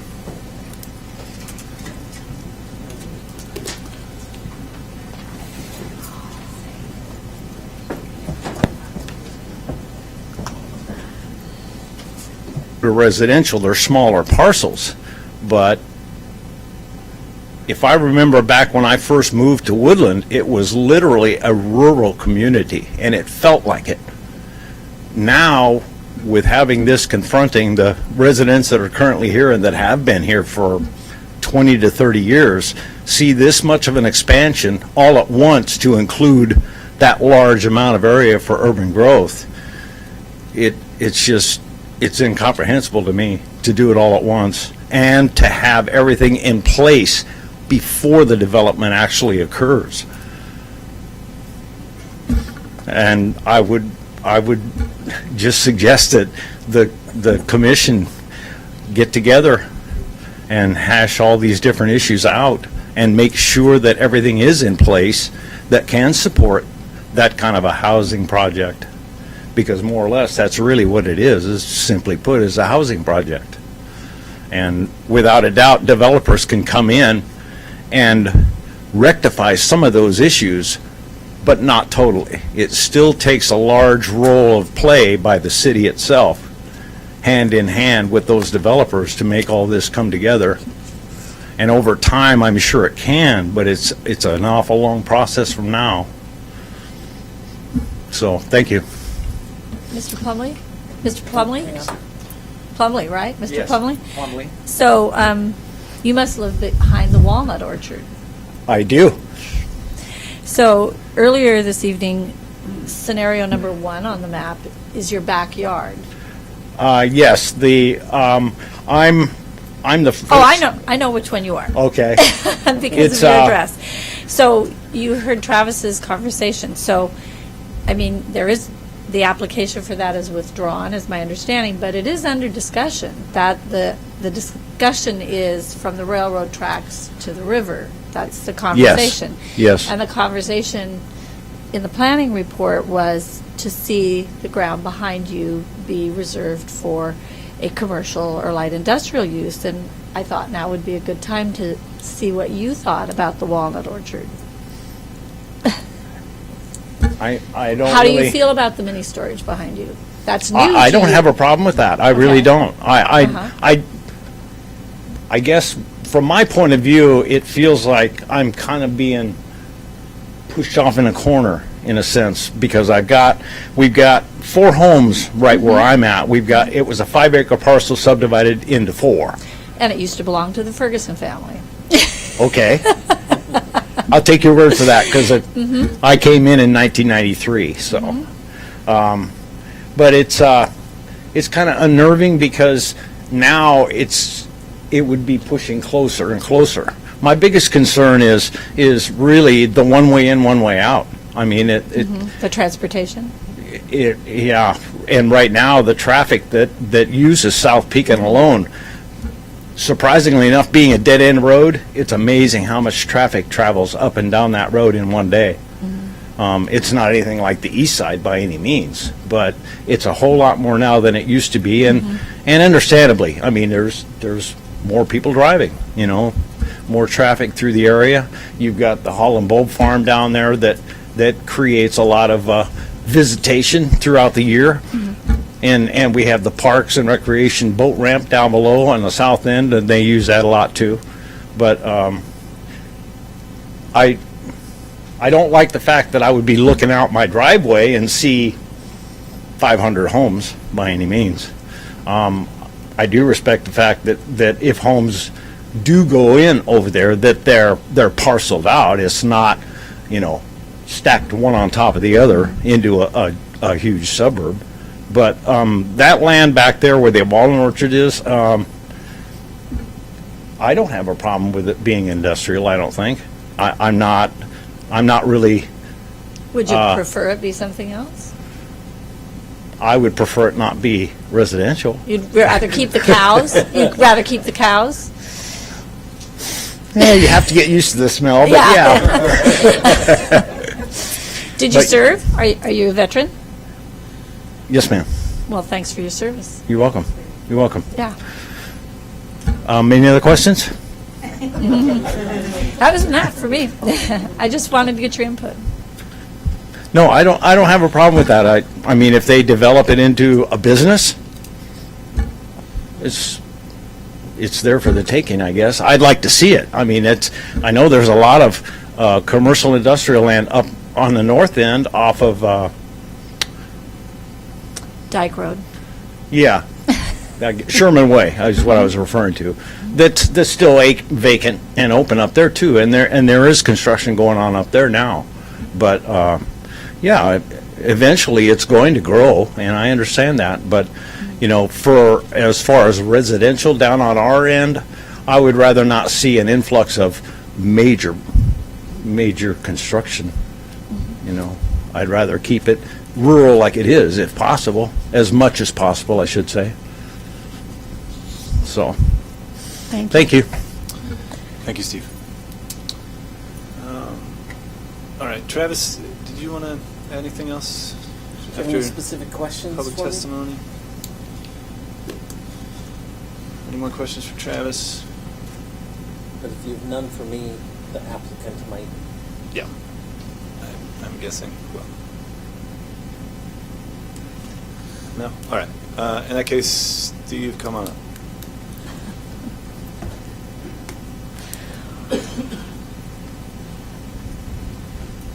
Steve Madsen, Aho Construction. I really don't have very much to say. I did want to address the issue of what's been referred to as the legal imperative here. And as virtually every document that staff has produced indicates, the city's map, comprehensive plan map, is fundamentally inconsistent with its comprehensive plan text. And by virtue of the fact that it does not include the sufficient amount of residential land for the amount of housing that it projects, we believe that the properties that have been recommended for inclusion or conversion to residential by the Planning Commission amply provide sufficient multifamily residential capacity for the city to meet its 60-40 split, even though, of course, we disagree with the appropriateness of that. We're not here to argue about the text tonight. We're simply here to encourage the Planning Commission to make a recommendation that's consistent with state law, and that recommendation being that tranches 2 and 3 provide sufficient residential capacity to meet the city's stated comprehensive plan growth projections, residential growth projections. So if you have any other questions for me or the rest of us, we're happy to participate.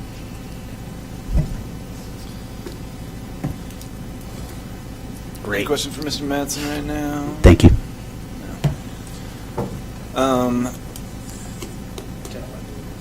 Yeah, Scott Perry, I believe. Come on up.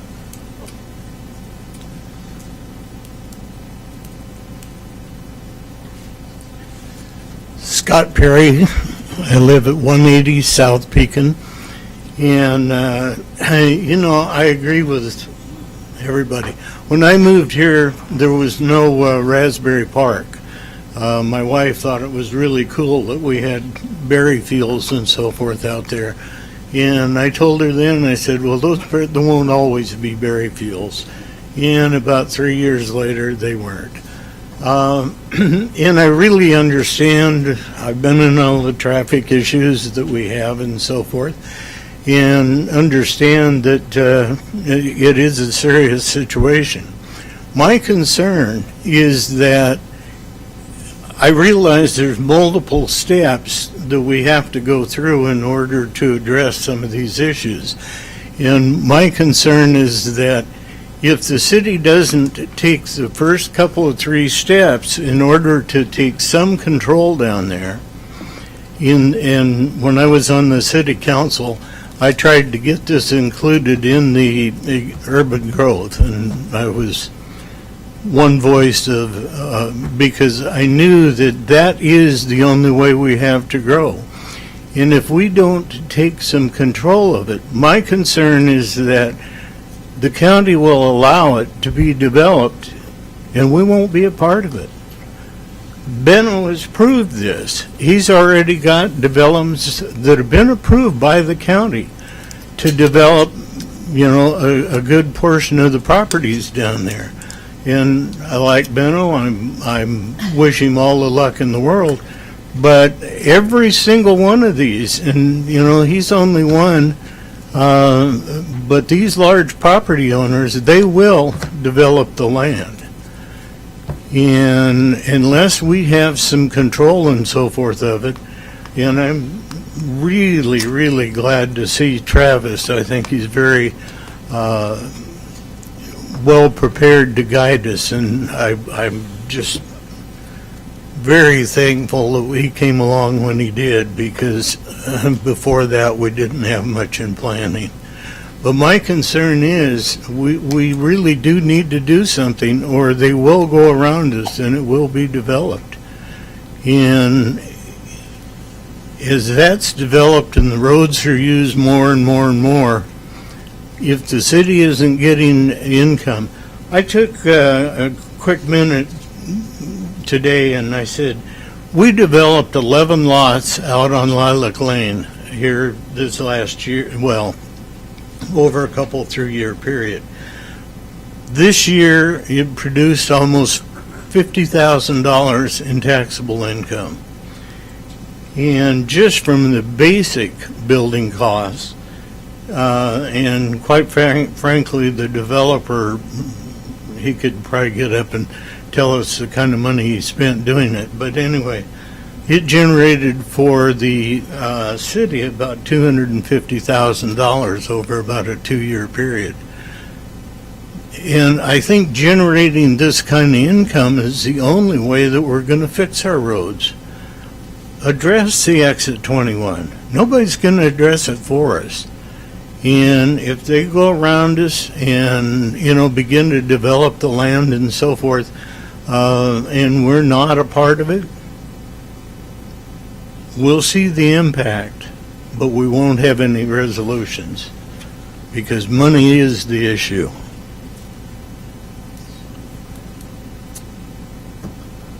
All right, I apologize. I sort of let Scott go out of order there. I want to give everybody one last chance before I shut you all up for the night, I guess, unfortunately. Okay. That's all right, as long as you come up and tell us your name and address.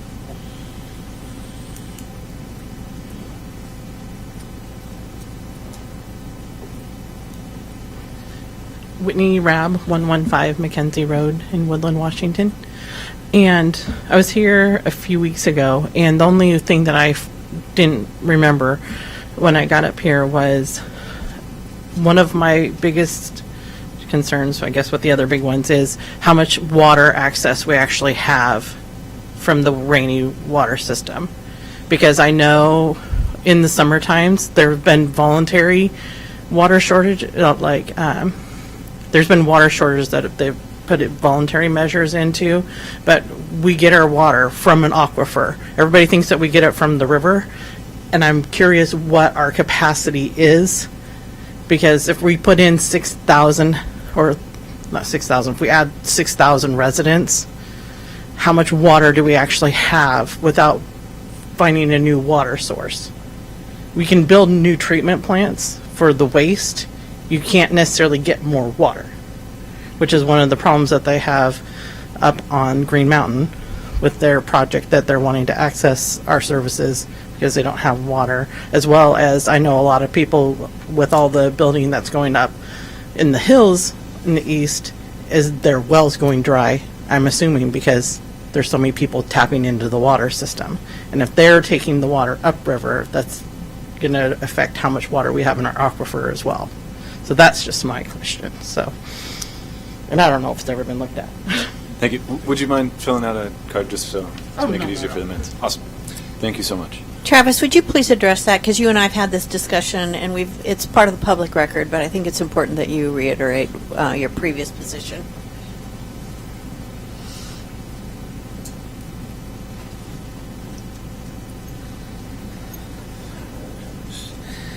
The situation with the well and the water rights is the City of Woodland currently has enough water rights to pump 2,800 gallons per minute out of the existing well.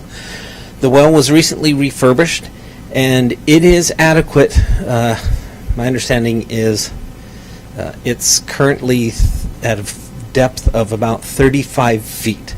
So it does draw from, it is Lewis River influenced. It is not actually from an aquifer down below.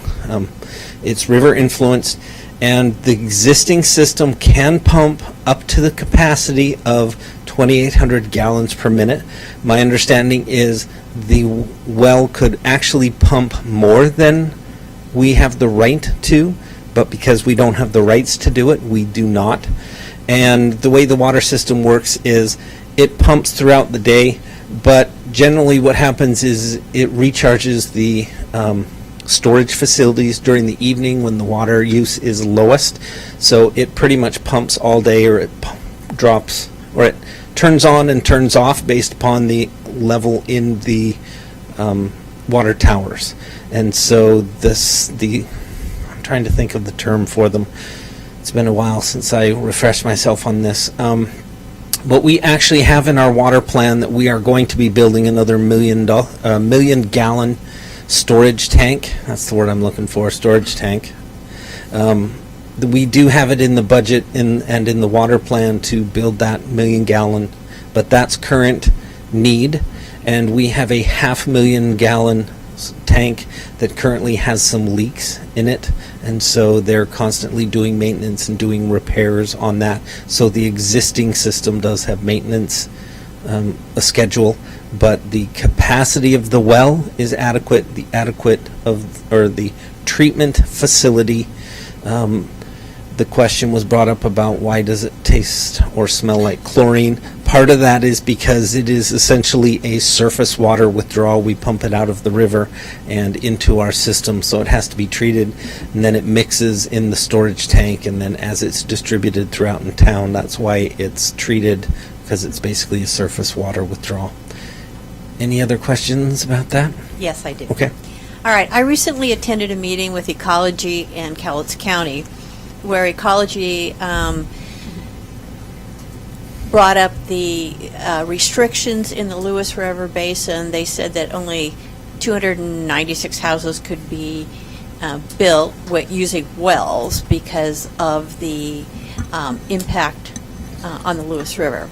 My question is, and this is a two-part question. One, if we did develop out into the bottoms, the Columbia River has no restrictions. There's lots of water there. The city could install another production well for there. Do you see that as a feasible option for water? It is always an option, but our current projections are that we would not need additional rights, that we would be able to accomplish our 20 years worth of growth with the existing rights that we have available. There are also a possibility that we would be able to acquire existing rights, but we're in a great situation on the Lewis River because we're almost at the bottom of the Lewis River. So the way water rights typically work is there's less water at the headwaters, and as you get down to the bottom where it pours into the Columbia, there's generally more water at the bottom of the river. And so the water rights, essentially, it's withdrawn at a point, it is used, and it is returned to the river. So the amount of water in the river influences the rights, and then the seniority of the water rights will dictate who has the opportunity and whether there's interruptions in that right. All right. So, I would like you to address one other comment that was in the plan documents. People who are on wells out in the bottoms are concerned about impact to their wells with development. Obviously, the city would be providing water, but I wouldn't imagine that their wells are that deep. Has the city considered the impact to those users? So the city has the Critical Aquifer Recharge Ordinance, which deals with the discharge of water within a certain distance of wellheads. The county, I'm assuming they have that same ordinance. I just don't know for sure. What I can say is If a development occurs within the city, it is required to comply with stormwater management standards, and that includes both water quality and water quantity issues. So they have to deal with the quality of runoff and the actual storage and discharge of that runoff. So quite often, the water that comes out of the stormwater swales is cleaner than the water in the ditch that it's actually being discharged to. Whether or not the county currently treats like water runoff from its roads, I don't know that for sure because I don't know what their standards are. Any new development would be responsible for collecting that water and treating it prior to discharge. And again, this gets into the issue of the diking district because ultimately the water is discharged to what ends up as a diking district ditch, and then it is pumped into the Columbia River. And so we would have to coordinate with the diking district to ensure that the water that is discharged into their system, that they have adequate storage and pumping capacity for that water. I'm assuming that the county addresses those issues, but I don't know. So Travis, a couple of things. Both, or the major applicants here, the Fergusons and the Donalds, both have irrigation water rights. As Mr. Doby can probably discuss, his subdivision project was based on his water right. He converted an agricultural water right to a domestic water right, which is my concern that the applicants here have the water rights necessary to do a rural subdivision, and I would guess that their water rights are probably superior to the City of Woodlands in length and location. The city's water right, your point of distribution is the rainy well, but your water right is not necessarily, I mean, it's all aquifer water. So, but the city would have a superior right to the water in the Lewis River watershed in comparison to La Center. And Connie's conference that she's talking about was the Lewis River watershed. Columbia River water is federal water. And so that's a totally different issue. But from a standpoint of the City of Woodland, we can ask for those water rights from these farms as part of the application, that those water rights be severed from those properties and given to the City of Woodland. That would be a Department of Ecology process, but they do have superior water rights for their projects. And any project above 6 homes requires a water right, and they have it, which is my concern of they can do this. They don't have to ask us permission. It does go to getting control over what they do. So, but our water right, my understanding, our water right, we are close to pumping our capacity of our water right. It's not a matter of how much water we pump, it's how much water we have the right to take.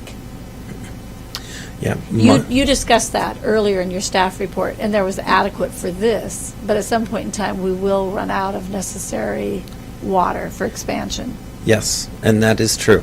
The comprehensive plan only covers the projection through 2036. Yeah. But it would be beneficial to the city if they can acquire additional water rights.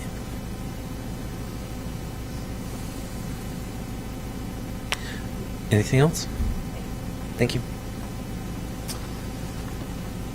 Okay, great. I just want to make sure everybody, all right, fantastic. Come on up. And and just so you don't worry about it, Steve, I'll let you get up here again after everybody's done. Randy Cole, 181 Airport Drive. I didn't think I was going to speak tonight, but a few different things came up, and one of them was brought up a little bit by Bob Foss about the moving target. We've been to pretty much every meeting here for quite some time now, and it seems like every time you think there's going to be some topic or some dialogue or some resolution, it keeps changing. And like tonight, I'm looking at a map here that was my wife took off the county website, and listening to all the points of argument about contiguous property ownership and all the reaches and stretches to try to make this work when the properties aren't contiguous, like Connie tried to so adequately bring out, and it's not. And so now we're reaching to, let's annex a road. to make it work.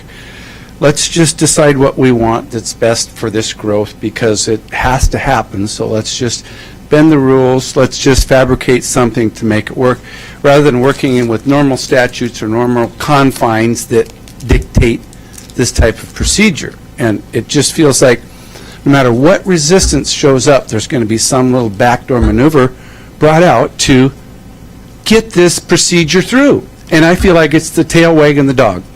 I feel like a lot of this is being bent over for an applicant, happens to be Mel Aho, which I know personally since I was a teenager. It's not aimed at him.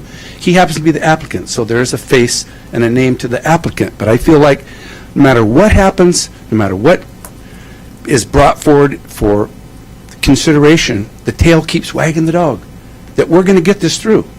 This has to happen because we need growth.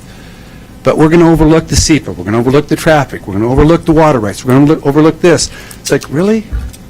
Can't we, like, stick to standard protocol, which normally happens in these kind of situations? Connie so aptly pointed out the 75-25, we're out of sync with the 60-40. Like, are we just going to keep skewing the numbers to make it work, or can we all fall in line and be one big happy family? Take a look at this, satisfy the traffic concerns with the state? Not after the fact, but before the fact. Just like Alan Engstrom said, the cart in front of the horse. No, let's get the horse in front of the cart. Can we satisfy these things adequately, make provisions, make really the right call in the right sequence? It's timing. It has to be in the right timing for it to work, for everybody, even for the developer.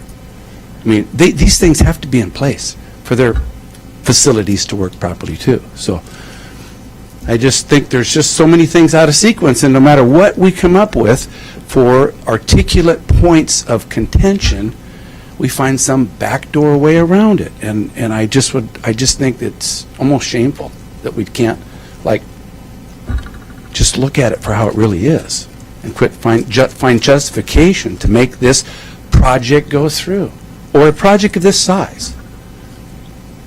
So I don't know what else to say. But. Thank you, Randy.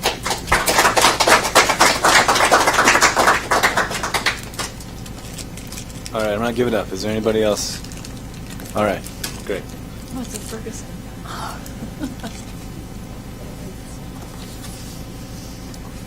Lyle Ferguson, 1010 Whalen Road. And anyway, I was going to bring up on your Pinkerton Drive, 1964, Christmas Day. I went to town garbage dump, washed into Horseshoe Lake. From the Lewis River, washed straight across. And you're going to have the same kind of scenarios on these other places.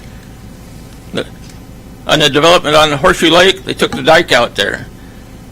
I don't know, houses along around Horseshoe Lake.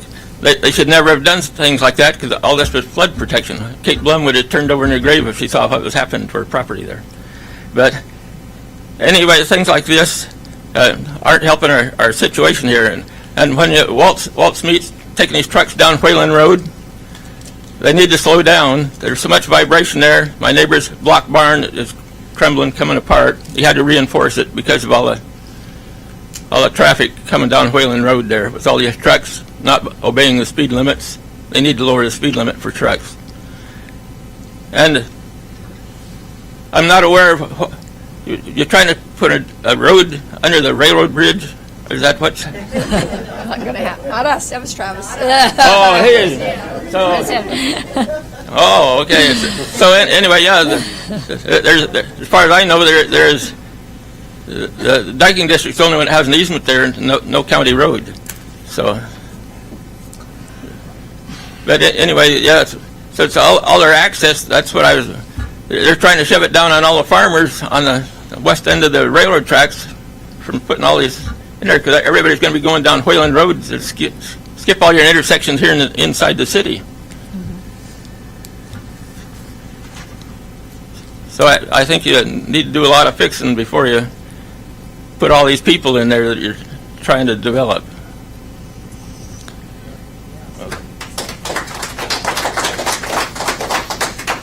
Thank you, Lyle. Any more? All right, I just want to remind you, this is probably going to be your last chance. Once the public testimony closes, you might want to yell at us, but I'm not going to let you. So now's the time. Okay, great. Wait. All right, fantastic. Yeah, please come on up and fill out a card after you're done, I guess. Okay. Alexandra Moore, 198 Fairwood Road. I wasn't planning on really speaking, but I just want to say that I agree with a lot of the people here, and I grew up here, and the way that it's changing is really, it saddens me, and the growth is just really not what I expected to happen this quickly. And you know, the bottoms, I know that there could be issues. I'm trying to understand all of the different parts to this, because I actually don't know that much about all of the different processes in development. But so from like what I do understand and what I've read in the newspaper, it kind of looks like there's a lot of opposition, and obviously from the public testimony we've heard, but there's a lot of environmental stuff too, and I don't know at what point in the process, like the SEPAs, or obviously this isn't going to be federal, right? It's Columbia River is, but there's a lot of wildlife out there and a lot of things that I think make this town unique, and I understand, development's going to happen, but it seems like this project's a little large, and high density residential I don't think would be that feasible. Like everybody's, voiced the traffic concerns, but just kind of, saddens me, and I actually think I might move away from here. And I've lived here for all my whole life, and I'm 30 now, so it's just sad, and I just wanted to, as a younger person who, thought that maybe I'd live here my whole life and be able to commute if I couldn't work in town, I don't know that I'm going to because of stuff like this, so thanks. Thanks, Alexander. If you haven't talked yet, you should. All right. Did the applicant want to say anything after all that? Or you feel you're good? Okay, great. All right. At this point, then, I'm going to close public testimony and hear from us up here.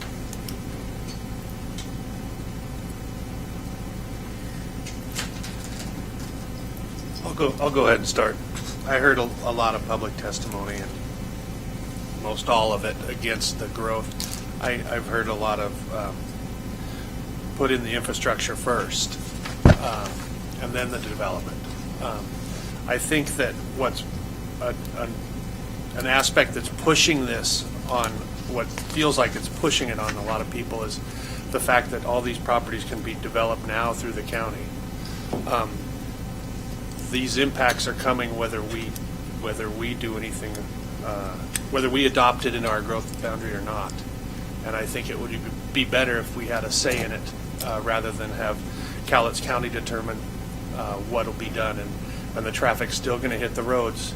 Just if we don't pull it in, it seems we'll lose any revenue to mitigate those impacts.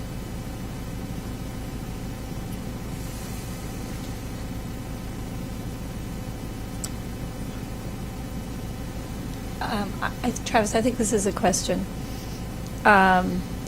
Is there anything that precludes us from sending our recommendation to the City Council that includes a request for a comprehensive plan change, a language change that provides for an urban holding or a larger density?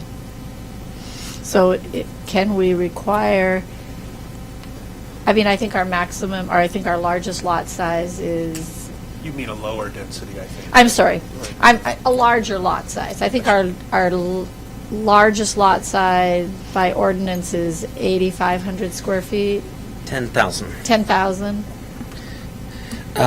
Yes, that is entirely within your purview. You can make a recommendation that you would like to see this happen and this, and this to go with it. Whether it's a change to the 60/40, whether it's a change to density, whether it's contingent or becomes into effect upon adoption of a revised zoning code, you can make all kinds of those recommendations.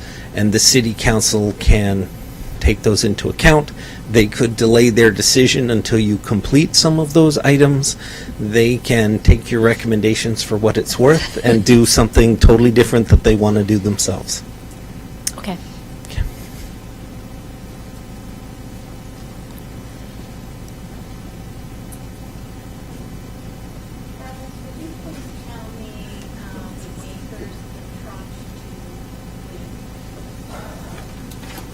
I believe that's 180 acres.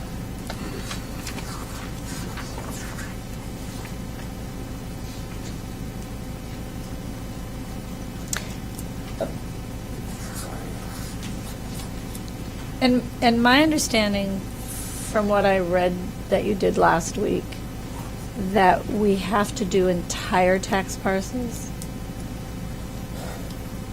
Because I think that the map goes south of Wyman Road, as I recall. Somebody can probably straighten me out on that it goes south of Wyman or beyond Wyman.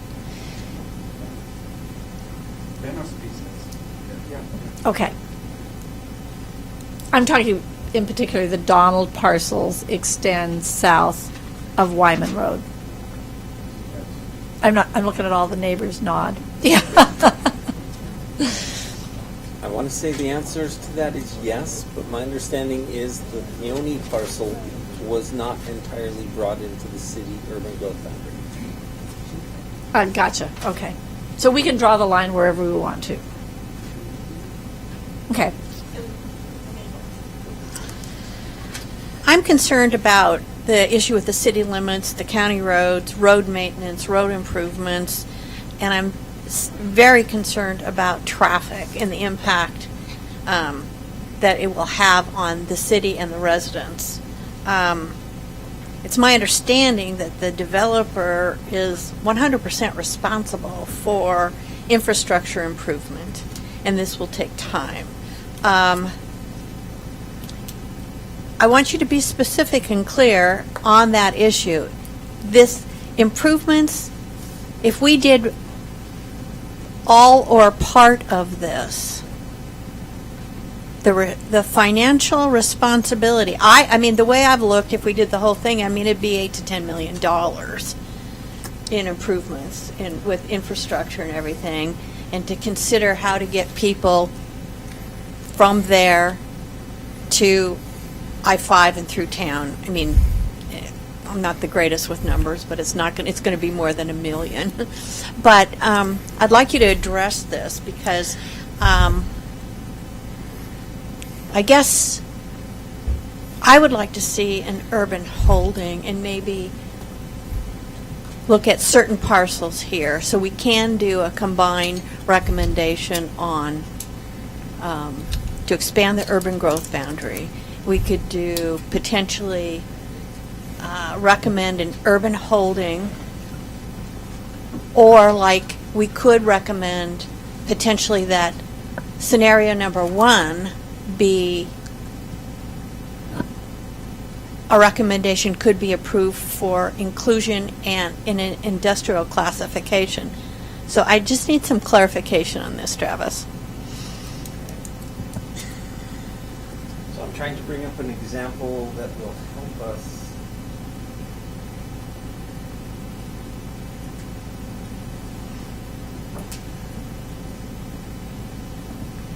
I mean, I'll just be honest. I think that this area should be included in the urban growth boundary, but, you know, we need to address some of these things.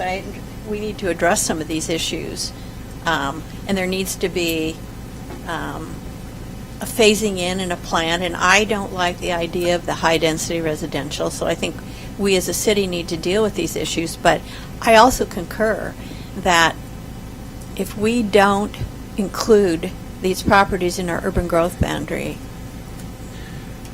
we will lose control and development's going to happen anyway.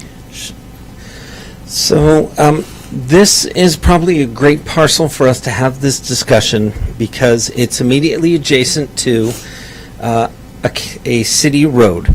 The north half of dike access in front of the high school is, or the northern portion of that is within the city. So when the high school did their development, they had to do full front improvements along the entire length of their property. They also, this portion within the city, they did full improvements within the city. So they paid for all of that. This property here on the south, it is on the county side of the road. So when you drive down there, and actually I think I have a photo of it in the staff report that was there. As you look down Dike Access Road, on the right-hand side, the north side, you have a nice city road, curb gutter sidewalk, planting strip, you have streets, and then you have the landscape between the school and their stormwater facility and the school. On the south side, what you have is a ditch that's sometimes filled with materials, sometimes filled with vegetation, and then you have the property. So, for example, if this property were to develop, they would have to improve the city road to the entire property line to property line would have to be brought up to city standards, and they would pay for it as part of the development. If they were to improve let's say they bring a cul-de-sac in here, or they bring a loop that comes down, around, and over, that entire street would have to be built to city standards, and it's built at the developer's cost, and then they turn it over to the city. So the city ultimately gets a brand new road, and they are responsible for maintaining that. However, what you have is a brand new road that's been built to city standards. It is inspected by the Public Works engineering inspector, so we know it meets city standards. We know that the stormwater inlets work. We know that it drains properly. We know that it meets the city standards. My concern is there's considerable distance from the subject property along city and county roads. Who is going to be responsible for bringing those roads up to city code and look forward in dealing with considerable traffic on those roads? Okay, so that's what I was going to get to next. So they are responsible for doing all of their on-site improvements. In this case, there will be a stretch where there is still a ditch and a soft shoulder because it's just county standards. And then once you get to the intersection here of Robinson, that's where the county road or the city road picks back up, and this side is fully improved. So there will be an intervening section that is built to county standards because that portion will still be in the county, unless you were to annex a larger area and bring it into the city. Now, in addition to building the road, they will have to pay impact fees. And that number is determined based upon the number of PM peak hour trips that are brought into that.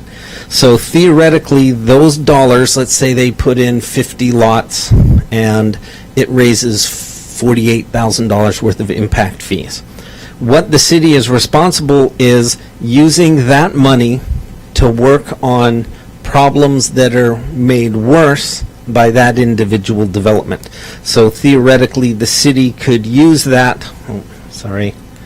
The city could. My laser's not working. The city could use that $50,000 potentially to make the improvements to the corner of the intersection. That way, high school kids have a sidewalk to walk down to the corner. They cross at the crosswalk and get to the high school without having to run across mid-block. That's the kind of stuff that impact fees can be used for. Travis, do we not have off-site requirements that you can put on? In some cases, we can, Okay. but so there would be two ways to get at that. One is there would need to be a clear nexus, a clear connection, and the improvement has to be proportional. And because the City of Woodland has impact fees, we theoretically deal with the proportionality by the impact fees. Regardless of what generates that trip, the fee is $838 per trip. So you can't mitigate it in another So way. that $838 pays for their off-site mitigation.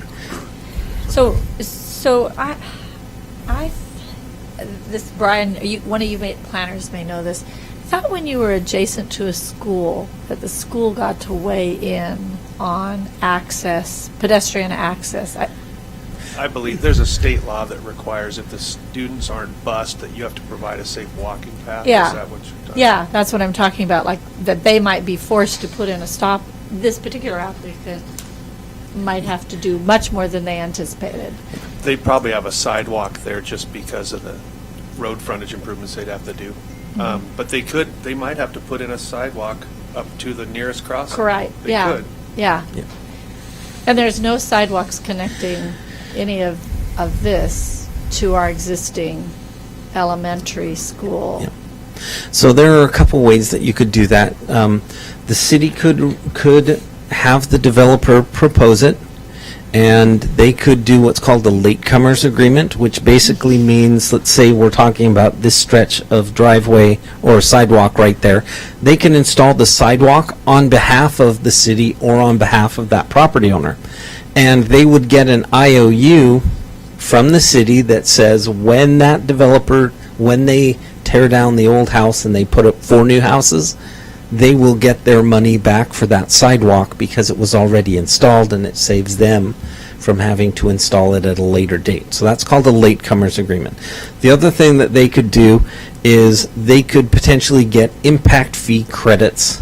So instead of paying, like for example, these intersections are already fully improved. So if they spend their $48,000 on sidewalks, Public Works can say, okay, that $48,000 worth of sidewalks is more valuable to us than having $48,000 sitting in the bank for us to do a sidewalk on Lewis River Road. So we can give them credits based upon what they're proposing, as long as it's proportionate mitigation. Can I back you up just for a second, Travis? You Sure. were talking about that because we get traffic impact fees, that we wouldn't push for, say, like a signal or something off-site. I mean, if we were to recommend 101 acres, that would certainly warrant off-site transportation, right? I mean, It could, yes. So then you get to the issue of proportionality. If the intersection that we're talking about, if it only has 40 cars going through it in the evening, and they're going to add 200 trips to it, and those 200 trips trigger the need for a stop sign or a stop light, then they might have to be responsible for installing that stoplight. In which case, the city's share might be those first 40 trips, because the first 20% wasn't their fault. The other 80% clearly their fault. They could have to install the street light, and the city would have to come up with, hey, $48,000 to pay for our share of the street light. So where do we get that money from? We take it from a subdivision somewhere else that paid impact fees. So it's kind of a pot of money that the city can draw on to make improvements all over the system. I already know the answer to this question, Travis, but do any of those fees get paid if anything is developed through the county? No, they do not.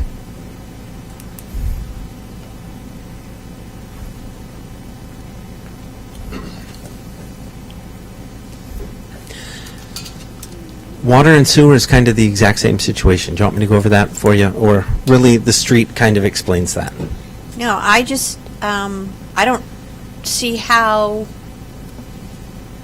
we're going to move people through town if this is allowed to move forward.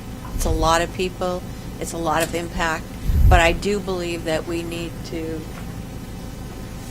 include these properties in the urban growth map. Sure.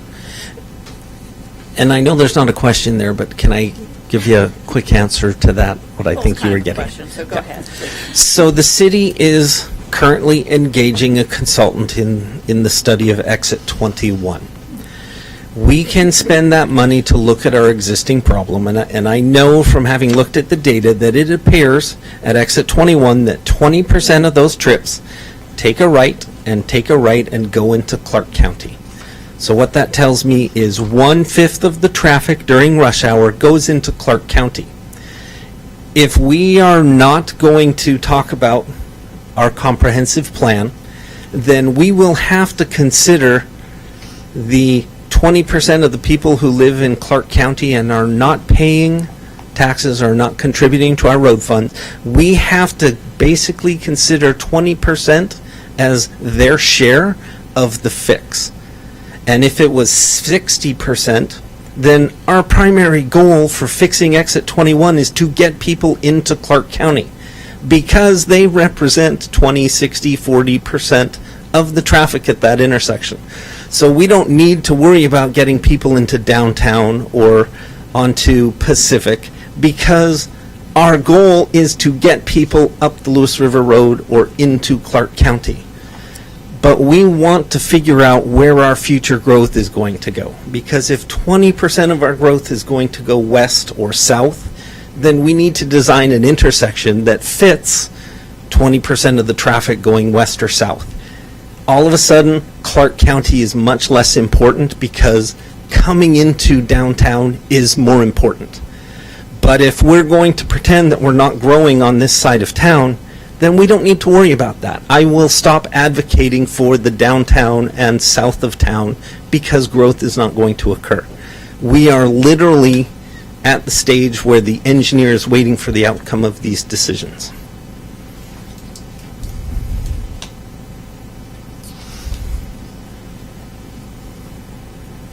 Don't sit down yet. Okay. No, don't sit down yet. Stay right there. I thought you said go sit down. Don't. You look Sorry, perplexed. no. I wanted to make sure that we're, I kind of want to go in a little bit different direction, so I want to make sure we've exhausted that. Line of questions, I guess. We've been talking about how, so our comp plan it's a 20-year planning horizon, right? So we're planning out to 2036, and we're your staff report framed things in terms of having enough land in our urban growth area to accommodate growth through that planning horizon. Can we also condition a rate of development? I think one of the things that really concerns people is that this is potentially dropping hundreds of homes into their community all at once, and that is unpleasant. But if it happened at a more reasonable rate, I think that might allay some people's concerns. There is no mechanism for staff to do that. The applications that come through the door drive my workload. Where the city has the authority to potentially put the brakes on development, and that is the annexation process. When somebody needs connection to the city system, they need to request annexation and service through the city council. So ultimately, the city council can say no, not until next year, or they can say we're not accepting any more annexations for 18 months. I believe that would be within their purview, but I can't stop people at the door and say, oh, I know what you want to apply for, and I'm just not going to take it. Unfortunately, there's no way to do that. Even if we couldn't set a cap on how many applications you could take in. No. Code? No. Well, I shouldn't say that. I know of no mechanism to do that. The only one that I do know of would be a moratorium, which means that the council could apply a moratorium, but it comes with a lot of legal issues, and you have to have a very legitimate reason for applying that. Okay. Isn't that somewhat what an urban holding overlay is? And basically, those are removed once the infrastructure is in place, is my understanding. So Yes. if you build it, then they can do it. Yeah. It takes a while to build it. Yeah. The issue that we're talking about, though, is an urban holding overlay would actually be an amendment to the county comprehensive plan. Because, as has been brought up, that even if we were to propose we would like to expand the urban growth boundary, if Cowlitz County is willing to process permits at a half-acre lot or 2-acre lots or quarter-acre lots under their existing rules, we wouldn't necessarily be able to stop that, and we would have no influence over that unless they want city water or sewer. Then Sure about that, Travis? then the city council would have influence. Now, we could do an interlocal agreement and negotiate with the county that the county will not process permits until they get city services. But as yet, there is no agreement in place. The only agreement that we do have is the resolution from 2002, and what it says is, if it's in our growth area, they will have developers develop to the city's standards. So we can get city roads out there, we just may not get city density, or city parks, or impact fees, or other things. I think that once something is in the UGB, the city, the county is the lead agency, but they require the city to enforce their road standards. And the city has an opportunity to say there is not water available or there is not sewer available. So I don't know that, I mean, I might agree with you that the city can't stop it from happening, but the city can impose its own street standards outside the city limits, inside the urban growth boundaries. So if we move this property into the urban growth boundary, we would effectively be saying you are going to build city standard streets as part of your development. And the county has agreed to do that if it's in the urban growth boundary. Okay. But, like, for example, Benno's property at the point down there, it's in for application, and the city has no ability to require city roads or city water, city sewer. Well, could we include it in our urban growth boundary? If it was in our urban growth boundary, we would absolutely be able to go to the county and say, yes, if you're going to approve this, this is the road standards, this is the water standards, this is the sewer standards. And even though there's no pipe to get water and sewer down there, when it does arrive, it will be ready to be hooked up because it was already installed for us. There might be an empty sewer pipe in the road, and all the homes are on septic systems. But once the sewer pipe is there, those septic systems would need to connect. But Benno's vested. I mean, he's vested or approved, so it wouldn't make any difference to his application. He's fully vested. Isn't that correct? No, not quite yet. So, well, it depends. His existing subdivision and the training facility, those are vested because they've got approvals. He's currently designing an alternate plan that would allow him to do something different. That is not vested. Okay. And we went to the pre-app, and much to his displeasure, we raised issues like we would like an empty sewer pipe in the street so that if the city ever gets down there, that we would be able to provide service to them.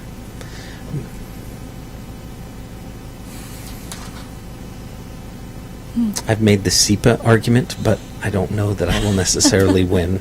Not going to be seen. The county, ultimately, I need to rely upon Cowlitz County to decide whether they're going to require that or not, because my influence is limited outside of the growth area.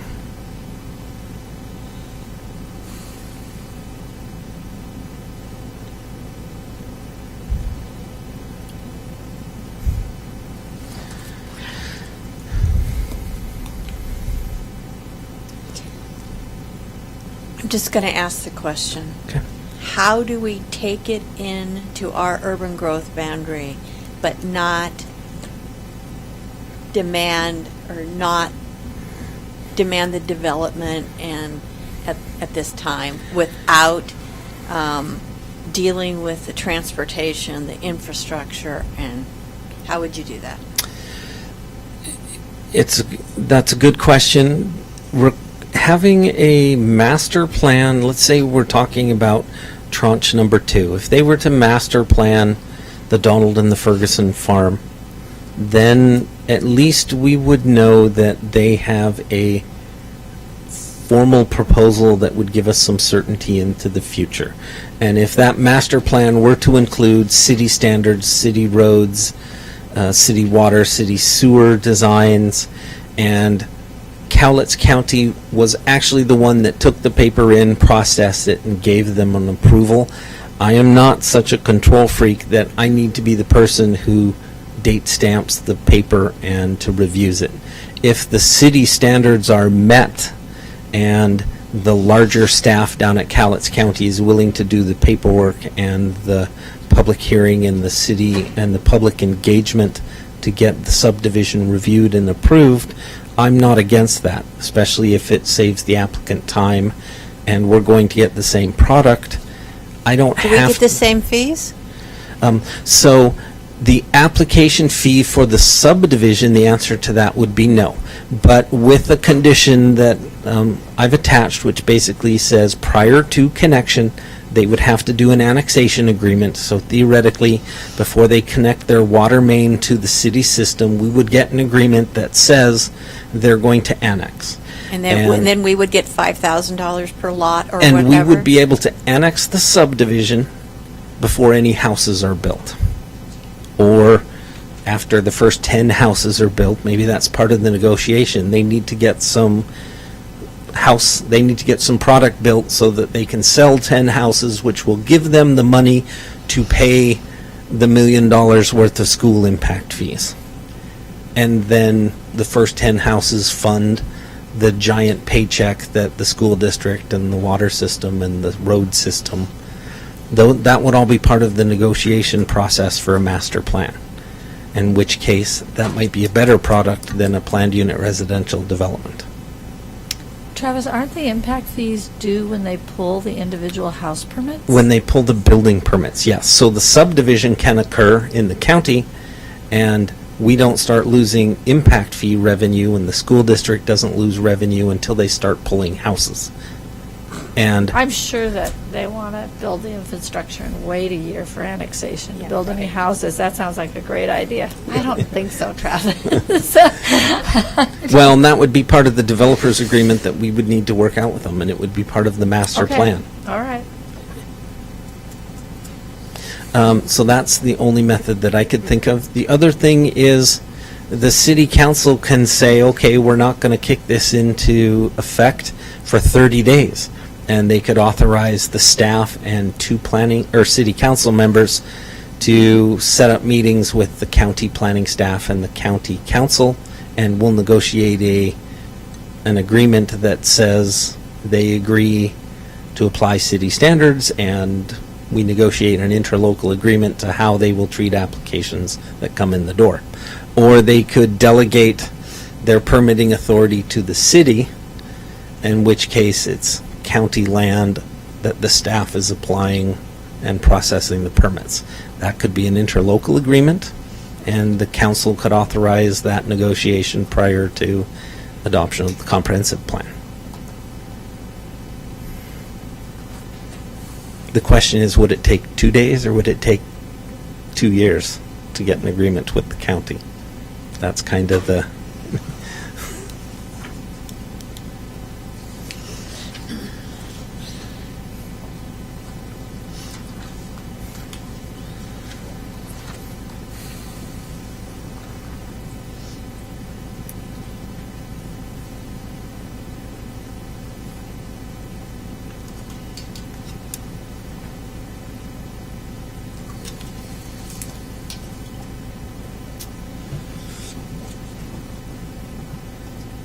More questions for Travis? Can we let him take a break?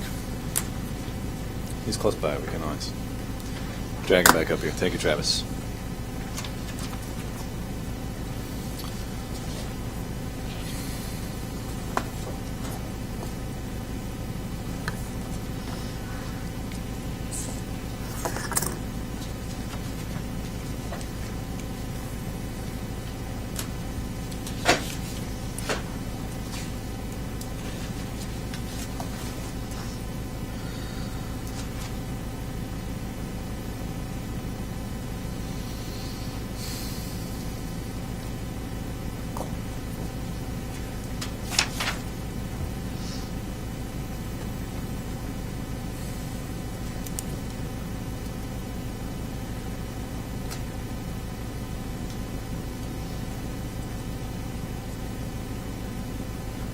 I don't think there's an easy answer one way or the other. I don't think it's logical to say no to everything, but I want to respect the neighbors and the countless people that are against the growth, so I don't want to say yes to everything either. I'd like to compromise. I don't know if any compromise is truly going to satisfy the people that don't want the growth at all, and I respect that. I'd like to dip a proverbial giant toe in the water with a portion of it, but not all of it. It's my personal feeling. Can you remind me why you didn't want tranche 1? Because it's industrial comprehensive plan, and as economic resource land, it has more viability in the county versus if it was brought in as residential. I think tranche 2 and even tranche 3 might be better suited for residential development than tranche 1. Well, I wouldn't want tranche 1 to be residential, but I would want it to be in our urban growth boundary and industrial. What's the problem with that?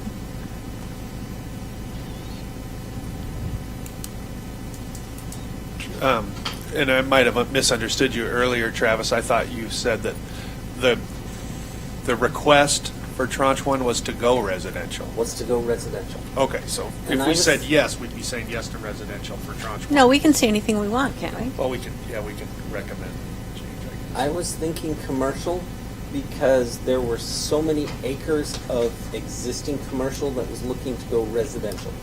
So it's an opportunity for us to look at the other side of the balance sheet because a lot of the applications are about residential. But this site leads you to think industrial or commercial. Given that Waltz wanted commercial, that it made sense for it to be a commercial node. But now that Waltz is withdrawn, it could still be commercial and still be viable. It could also be industrial because it currently is destined for industrial. So I guess one of my concerns is that by not dealing with scenario 1, that a great deal of that traffic is going to go around the east side of Horseshoe Lake, and the county and the city roads are in poor condition through there.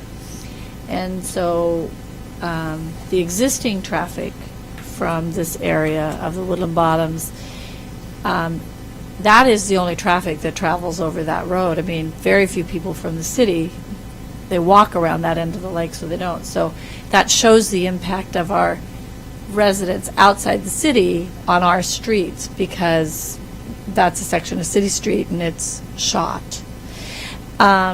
So if we don't include that, and we don't include that east side of Pekin Road in any of these scenarios, then we're going to force a lot of traffic onto our street and our intersection.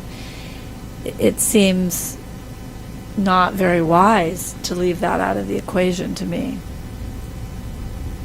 I mean, we have a lot of truck traffic.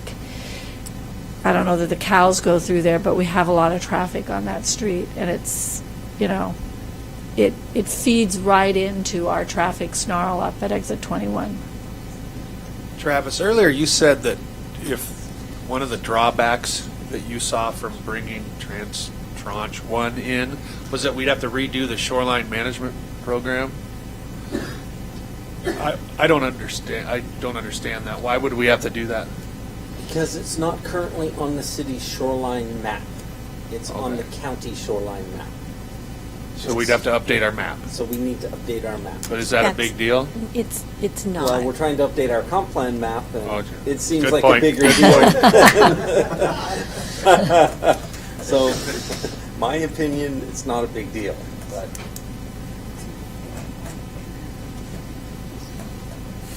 I mean, to me, the sort of the elephant in the room is Waltz Mead, and it is the industrial use and blending residential traffic in, I think the majority of the street traffic there is from the commercial traffic.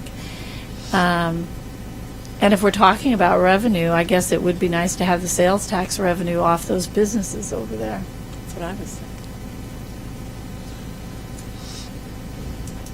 another issue And frankly, I think the Walnut Orchard, sorry, Mr. Plumley, I think that's great residential land. It's really pretty down in the walnut fields, and there's residential houses there. We're just kind of throwing the residential people under the bus down in there.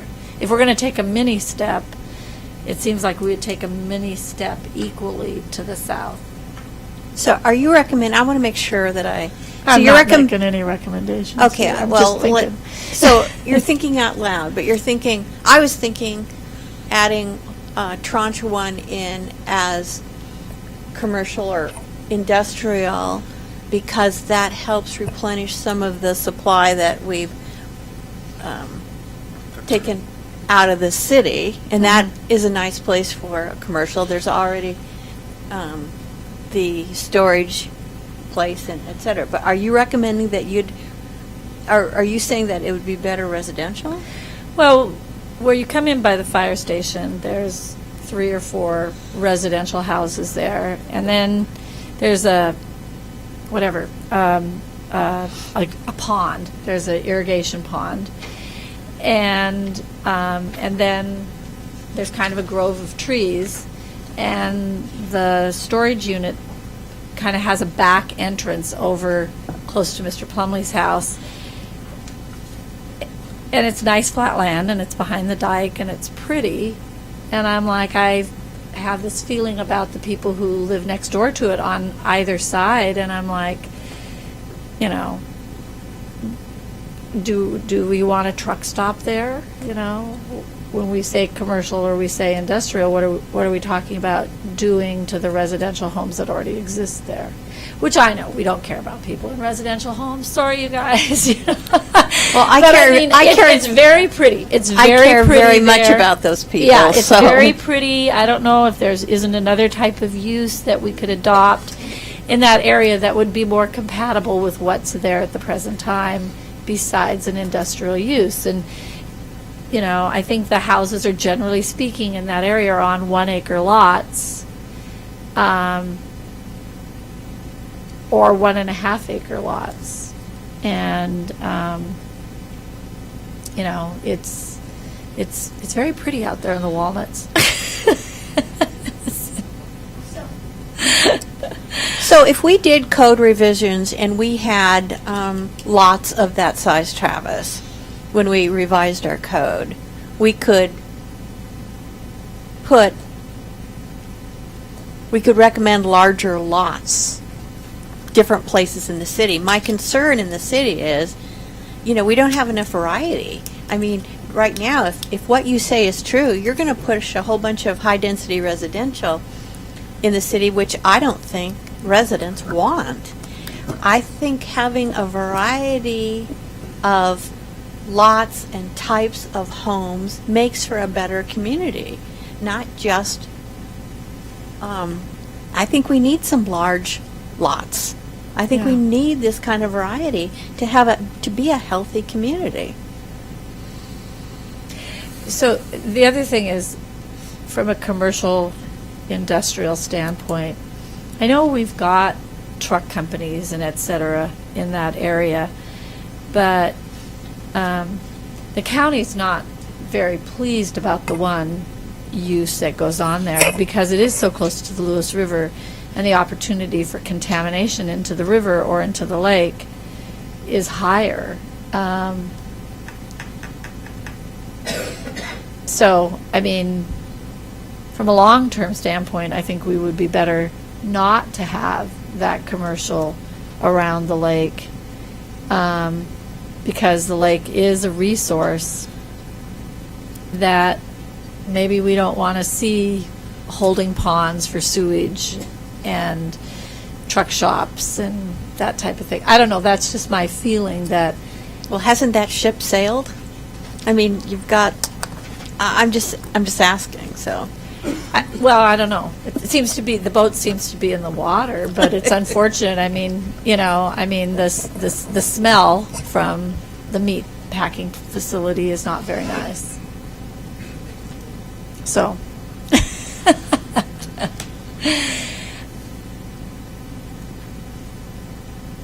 I mean, years ago there was an application for a manufactured home park on that piece of property. And I think the county wanted extension of city services, and that, see, Mr. Plumley's going yes. And so it didn't happen because of the extension of services down Lakeshore, I think, as my recollection. But, you know, that's a relatively narrow section of the property until you get down to Benno's. There isn't a lot you can do between the dike and Pekin Road. So, I don't know, I'm sorry. I'm dwelling on something that... Can I ask you a question about, I think that you were concerned about Tranche 1 developing industrially. Is that correct? Or commercially, so if we left either it in one. the county, it's industrial now. We could expect that that could continue or develop that way. If we adopted it commercially, and I'm sorry, I don't know all the differences between industrial and commercial in the Woodland City Code, but commercial is usually not industrial impact uses are not usually allowed in commercial. You're not going to have a sand and gravel company in a normal commercial deal. You're going to have like Minute Marts and stuff like that, small retail, that type of thing for commercial. Am I off base there, Travis? No. No. Okay. Like So there may not be like industrial impact uses in something that's zoned commercially. I don't know if that settles your concern or not. The example I think that fits in this case, and that is over adjacent to the I-5 right-of-way. That's actually a painting contractor, as opposed to a Rada paint store, which is kind of the commercial versus the contractor's yard versus the Home Depot. Also, coffee shops and restaurants are ideal commercial type stuff too, and I think everybody likes those. Well, I mean, I'm like, I have a loyalty to the downtown area, and I'm like, I would not be in favor of putting commercial there. Do you think that's? I think that that's competitor to the downtown. I think that our comprehensive plan says we want to focus our commercial growth and rehab the downtown area. Instead, you're creating another commercial area that's hard to get to. So it's a great school site, though. You make a good one. Yeah, and it is close to the lake. It is close to the dike. It's a great place to go for a walk on the top of the dike. Tel can have a beer there. I mean, there's recreation there. I don't know, but I mean, I guess I'm in favor of not allowing the development to happen in that area that most of the group here says that they don't want to see. You know, I understand that, but I also know that this development will happen regardless, and the city's either going to have input or the city's not going to have input. Before we lose too many more folks, maybe a bit unorthodox, but can I just get a show of hands? Do you prefer your odds with the city, or do you prefer your odds with the county? Okay. Well, let me ask that question. Do you prefer 6,000 square foot lots or 10,000 square foot lots? 6,000 square foot lots? 5 acres. No, that wasn't the question. Do you prefer 6,000 square foot lots, which is what is allowed by the county, or do you prefer 10,000 square foot lots, which is more likely what you'd get from the city? So would you prefer 6,000 square foot lots? You can't do it without servitude. Yes, you can. Yes, you can. Castle Rock just approved one. Yes, you can. They're doing septics and city water, and City of Castle Rock is extending water, and it was approved 3 weeks ago. No, they were going to do it first with wells and septic tanks. The city said they would like to get in on it. So that's my question, is do you realize that the density is smaller in the county than it is in the city? Not without the city approving their city services.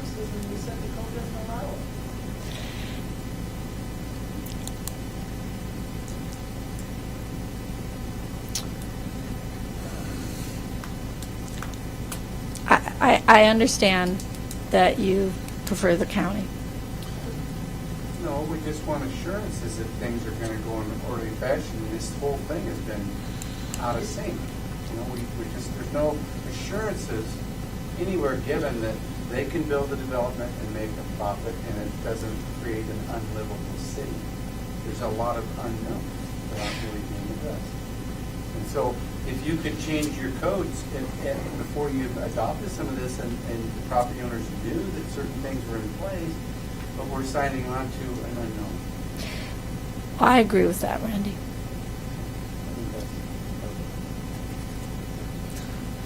Okay, I shouldn't have let that go to begin with. Yeah, I definitely. I don't know So why I'm you gonna. did that. I apologize. I'm gonna slam it right back shut again. I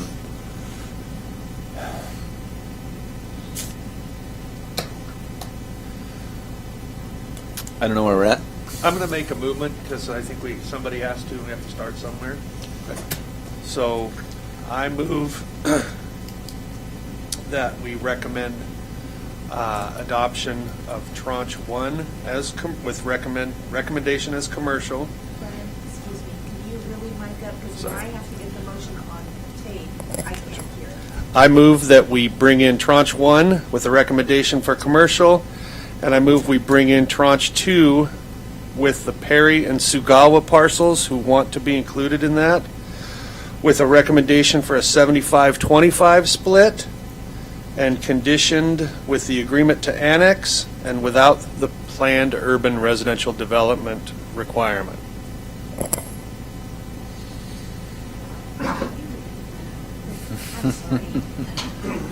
I move that we adopt tranche 1 with a recommendation for commercial zoning, or commercial comp plan, sorry. And we adopt tranche 2, including the Perry and Sugawa parcels who want to be included with tranche 2, with the recommendation that we do a 75-25 split instead of staff's recommendation of a 40-60, and with the condition, with staff's condition of 1A with the agreement to annex into the City of Woodland, and without staff's condition where they require the planned unit residential development. Did you get that? Yes, thank you.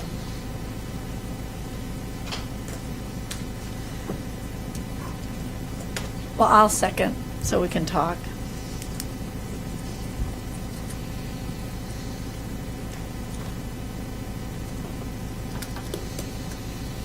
Okay, my concern is, I mean, I'm the one that brought up the commercial. I thought it was an ideal place for commercial, but June brought up that the commercial should be downtown.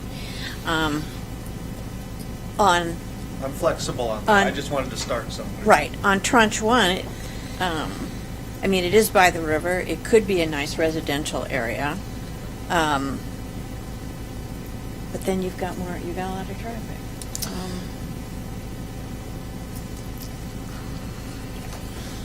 I mean, putting services where people are makes sense, and that means having commercial mixed in with residential.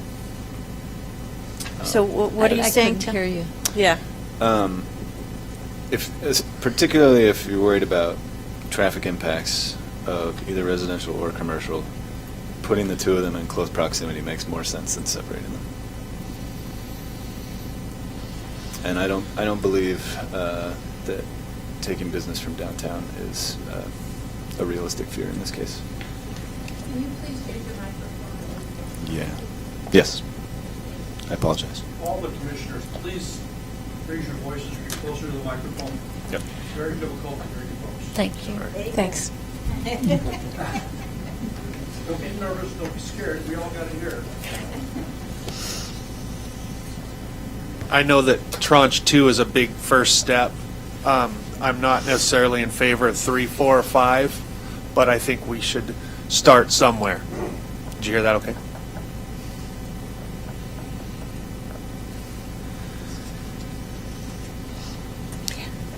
Okay, so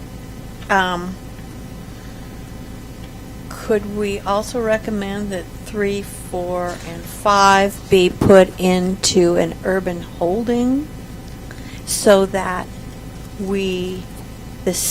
it's for future development that will give the city time to deal with the transportation issues, the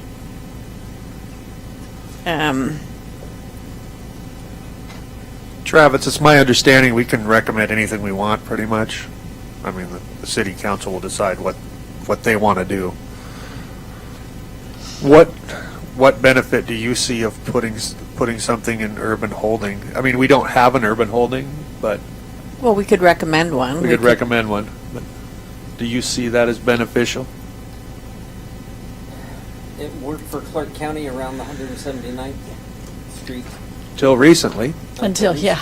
What happened recently? And They removed it. And supposedly the infrastructure funding is in place for that. I'm not against that idea then. Connie? Would you like to amend your motion? Well- Oh, go ahead. Anyone can move to amend the motion. All right, June, go ahead. I wonder, Wyman Road is a boundary that exists that's different than the applicants have proposed, but it's sort of a natural dividing line. And so it doesn't show very well on any of our maps, unfortunately. You're not talking about Wayland? I'm not talking about Wayland, I'm talking about Wyman. Okay. I don't know where Wyman is. And I apologize, I don't know where that's at either. It's down by Randy Cole's house, not quite.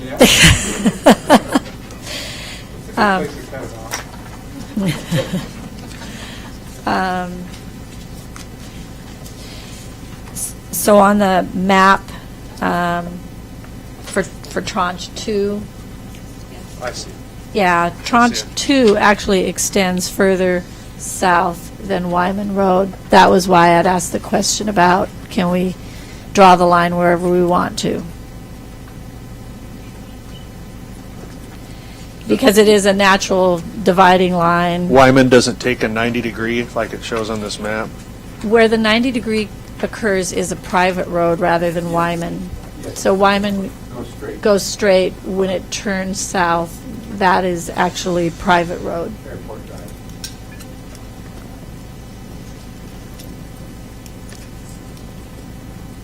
I think. So are you saying we should recommend that we leave part of the parcel out of this, out of our recommendation for inclusion? It seems like a natural break to me. So would be, are you saying parcel 62158 is in and 60880 is out? I thought you meant north-south division, like extend Wyman straight, and that would be the cutoff line. Yes. Is that what you're talking? Mm-hmm. Yeah, You go to the extend Wyman railroad straight tracks. westerly, and that would be the cutoff? Mm-hmm. All right.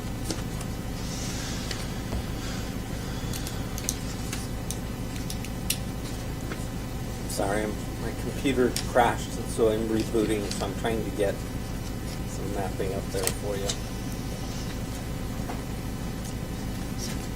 So on tranche 2, right.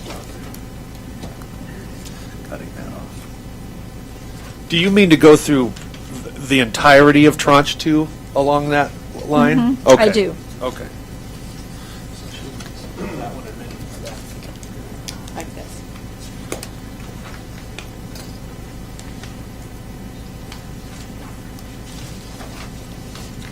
Let's see. Just south would be about like this. Be like that, I think. Like this? That's what it'd be about. So- Using this area here. That leaves out a big chunk of tranche 2.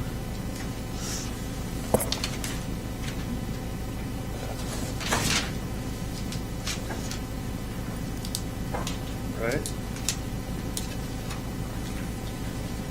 through these trees, that way. That leaves all of this out.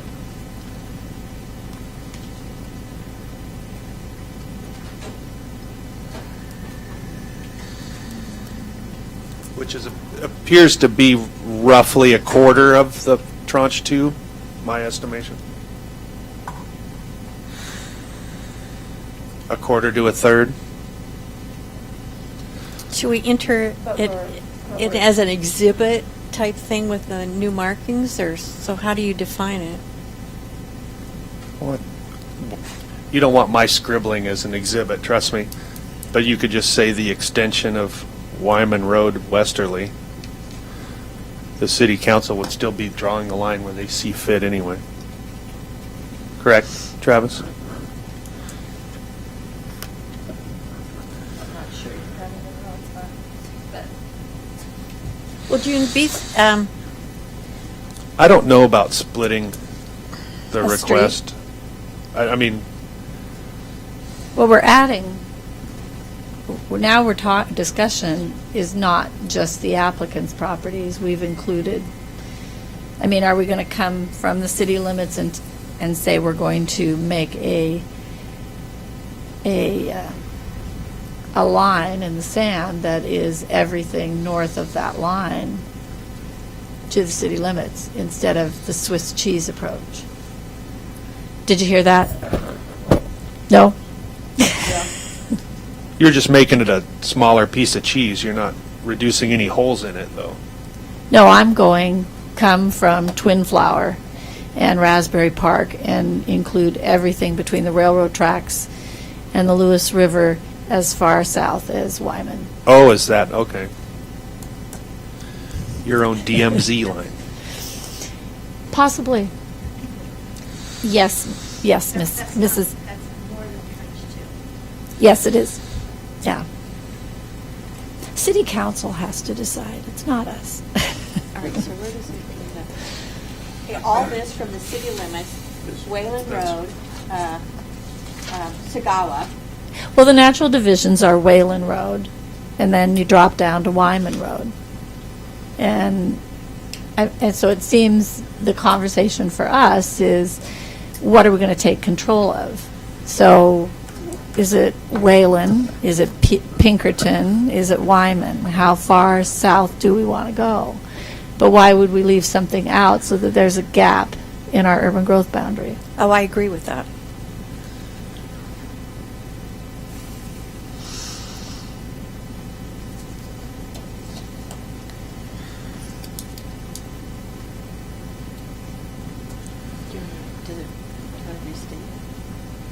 No, you can amend it however you want. So, I don't know if this is too wide of a net to cast, Travis. What, in your experience, when someone makes an application and you don't either deny it or approve it, and then you draw a line in the middle, how does the city council react to that? I mean, or how does that... I haven't had to deal with that yet. They will theoretically review this video and watch your conversation and decide accordingly.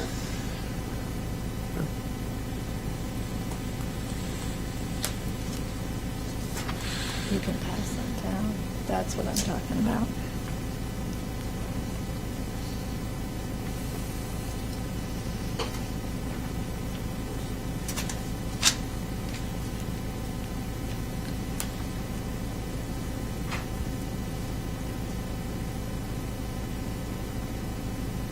Yeah, that's kind of what I envision. Okay. Yes, sir.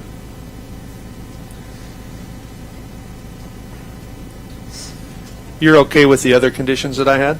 You just would like to redraw the line? That, Yeah, I feel bad about all of it, but. I, yeah, I, I'm I okay don't with think it. there's an easy decision. Yeah. I don't believe there is.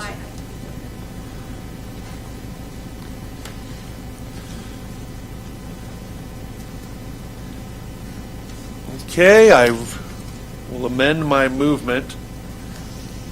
Hang on. Let's amend your motion instead. Amend my motion, sorry.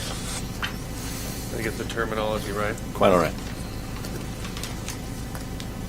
Where did I have it written?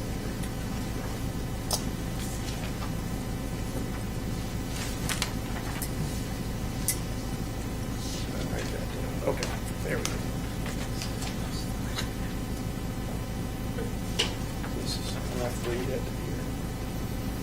extension of Wayland westerly till it meets the railroad. And hey, June, just to clarify, you wanted to include the other properties outside of Sagawa and Perry that weren't requesting to be included? Yep. Okay. Between the So existing city limits southward to that line? So it would be Mr. Hauser's property, and it would be the McKinley property. Okay. What about west of Pekin? Not counting the tranche 1, which I think we're including. Do you want that triangle moving south from tranche 1 that connects with your line? East of. Those poor, So this stuff. you're talking this stuff.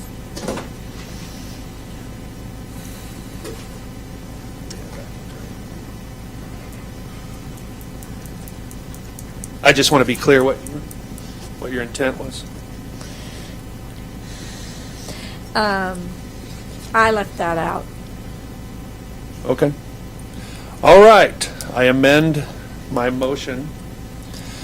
You gotta Move to amend my motion that we accept all the property lying south of the city, the current city limits in Horseshoe Lake, to the south line of tranche 1 as requested, and to the on the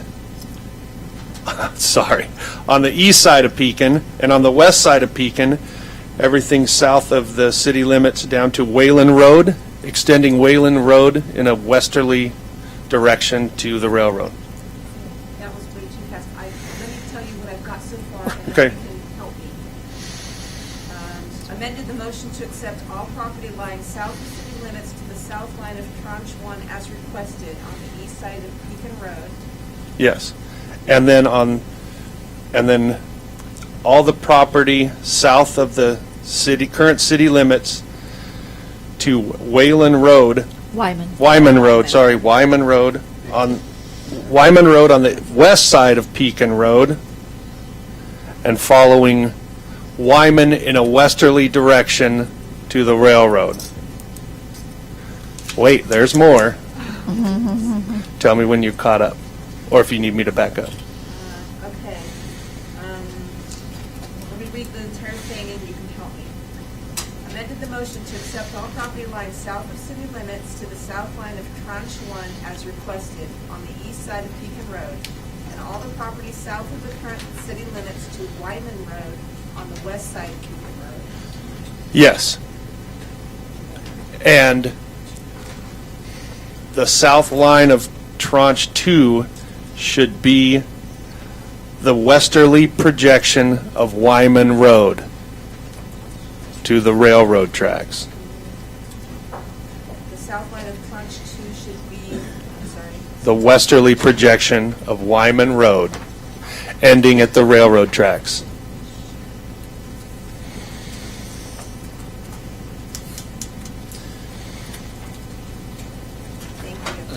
But with a recommendation for a 75-25 split. Yes.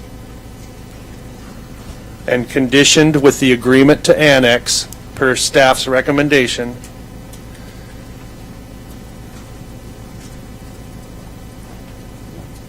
And without the PURD requirement, the Planned Urban Residential Development. I know that's a mouthful. You're doing a great job, by the way. let me read the entire thing back and see if I've got it. Ryan Matson amended his motion to accept all property lying south of city limits to the south line of tranche 1 as requested on the east side of Pekin Road, and all the property south of the current city limits to Wyman Road on the west side of Pekin Road. And the south line of tranche 2 should be the westerly projection of Wyman Road ending at the railroad tracks with a recommendation for a 75-25 split, and conditioned with the agreement to annex per staff's recommendation and without a PURD requirement. You got it. Can you clarify the commercial residential boundary? The Pekin Road will be the commercial residential boundary. Okay, so all residential, all, Do you want that in the motion? You know, hold up a minute. June, and I've kind of going with your idea there. Did you want all those existing homes that are northerly of the boundary of Tranche 1 to change their zoning to commercial? I don't necessarily want to do that. I'd rather leave the commercial within the requested Tranche 1.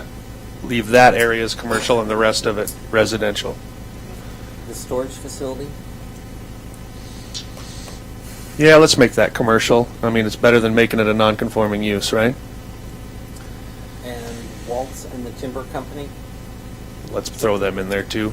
Whatever comp plan fits what they're currently using, I think is fair. How do you want that stated? Guessing that would be industrial. I would assume. Say that again? How do you want that stated in the motion, or do you want to make a separate motion for that? What would you rather do? You probably want it separate because you don't want to amend that to paragraph 1 I just made. So you want me to clarify what I got? Yes, please. So I have residential west of Pekin. On the east side of Pekin, you will have industrial north of Pinkerton, and you will have commercial south of Pinkerton, except for residential east of Tranche 1. Yes. And there are two businesses which I might suggest go commercial. That is Double J Trailers and the painting. I don't want to make it contractor hard sign. for the businesses that have been there forever and have already working there, so I'm totally fine with that. The south end of what you call Sagawa is a business. It's an agricultural business. Okay. What's an agricultural business? It's a beekeeper. Okay, so it's just agriculture. Agriculture is allowed everywhere, right? Yeah, it will Okay. continue to allow. Well, but I think he has a retail outlet there. It would be And he does non-conf- shipping. It would be non-conforming if it were to annex to the city. It would be non-conforming. And you have a parking lot next to Waltz Meats. You don't allow agriculture in the city? We would. It would be existing non-conforming Okay. until they developed. Okay. I don't want to penalize them if they want to expand for some reason, since they're already in operation. That's all I'm worried about.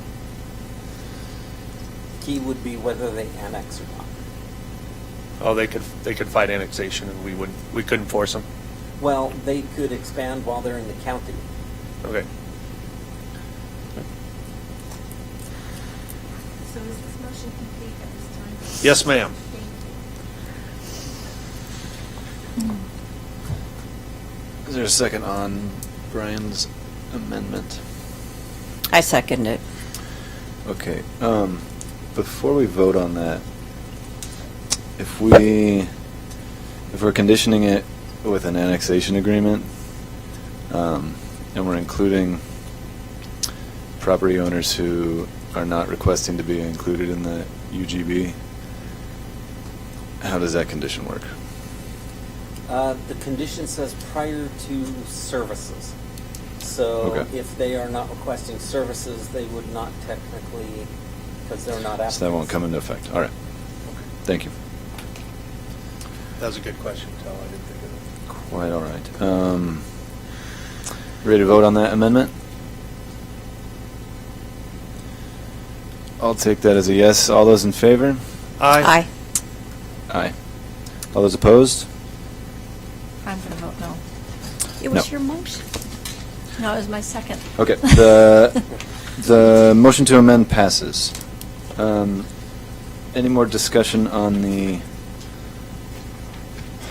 motion as it currently stands? It passed. The amendment has passed, the initial motion has not been voted on. Yeah, that's. Oh. All right, Commissioner Jones, I need to understand where you're coming from, because I really thought this was Your basic plan.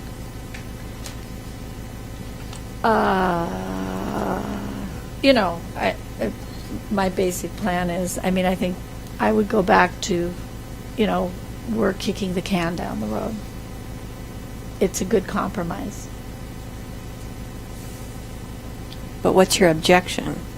Oh, my objection is it's kind of what you talked about. We've got some commercial uses and some industrial uses in there, and they're going to be in the UGB and the county, they're going to be fine, but if annexation comes along, there's going to be unhappy property. There's going to be unhappy property owners.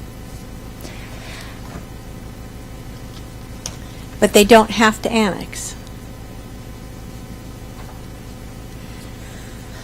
That's not really accurate. Annexation happens on a request by assessed valuation.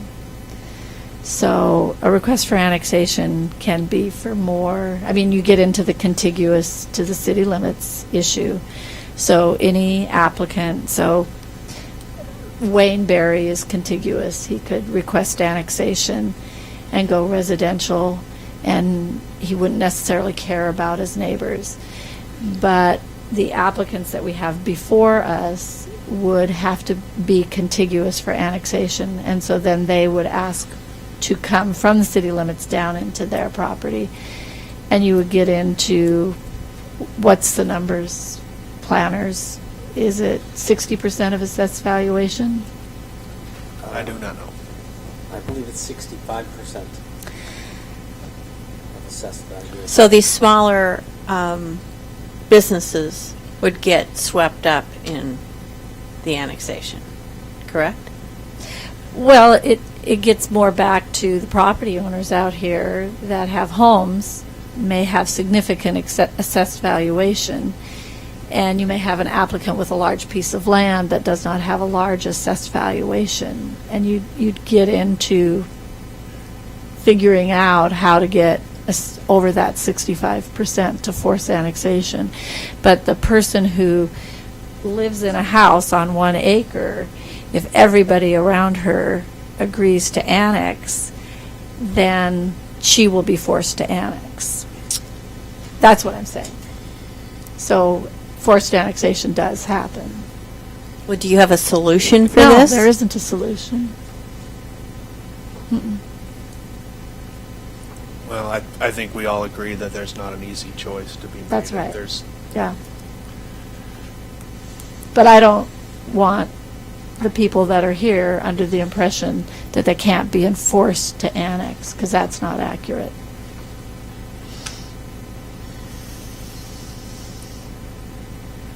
So I kind of lost my train of thought there, Travis. I'm sorry. What haven't we voted on, or what didn't we complete?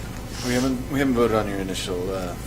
We haven't voted on your initial motion. You amended your motion. We just amended it. Yeah. Okay. Why did we vote? What did we vote on? We voted on the amendment as To change per the line. parliamentary procedure. The first one was for the tranches, and then the second one was to adjust the boundary. Which my understanding was you felt that was a better compromise, Mhm. which I don't disagree with. I think if you feel that that's a better compromise, I didn't hear a lot of opposition, at least in the crowd.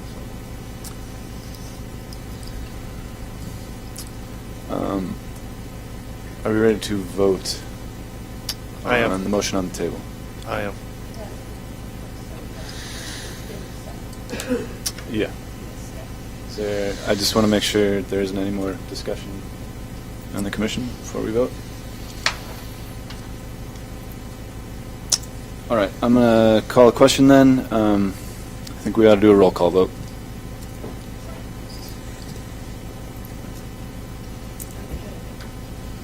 Tell. Nope. Connie Taylor. Yes. June Jones. Yes. Brian Matson. Yes. Thank you. The motion carries.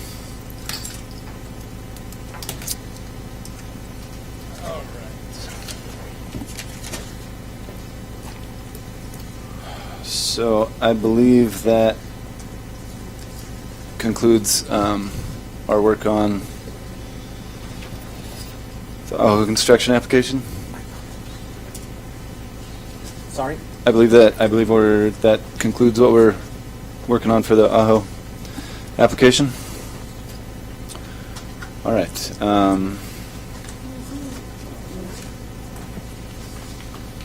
So in that case, I'm going to close the public hearing for this agenda item.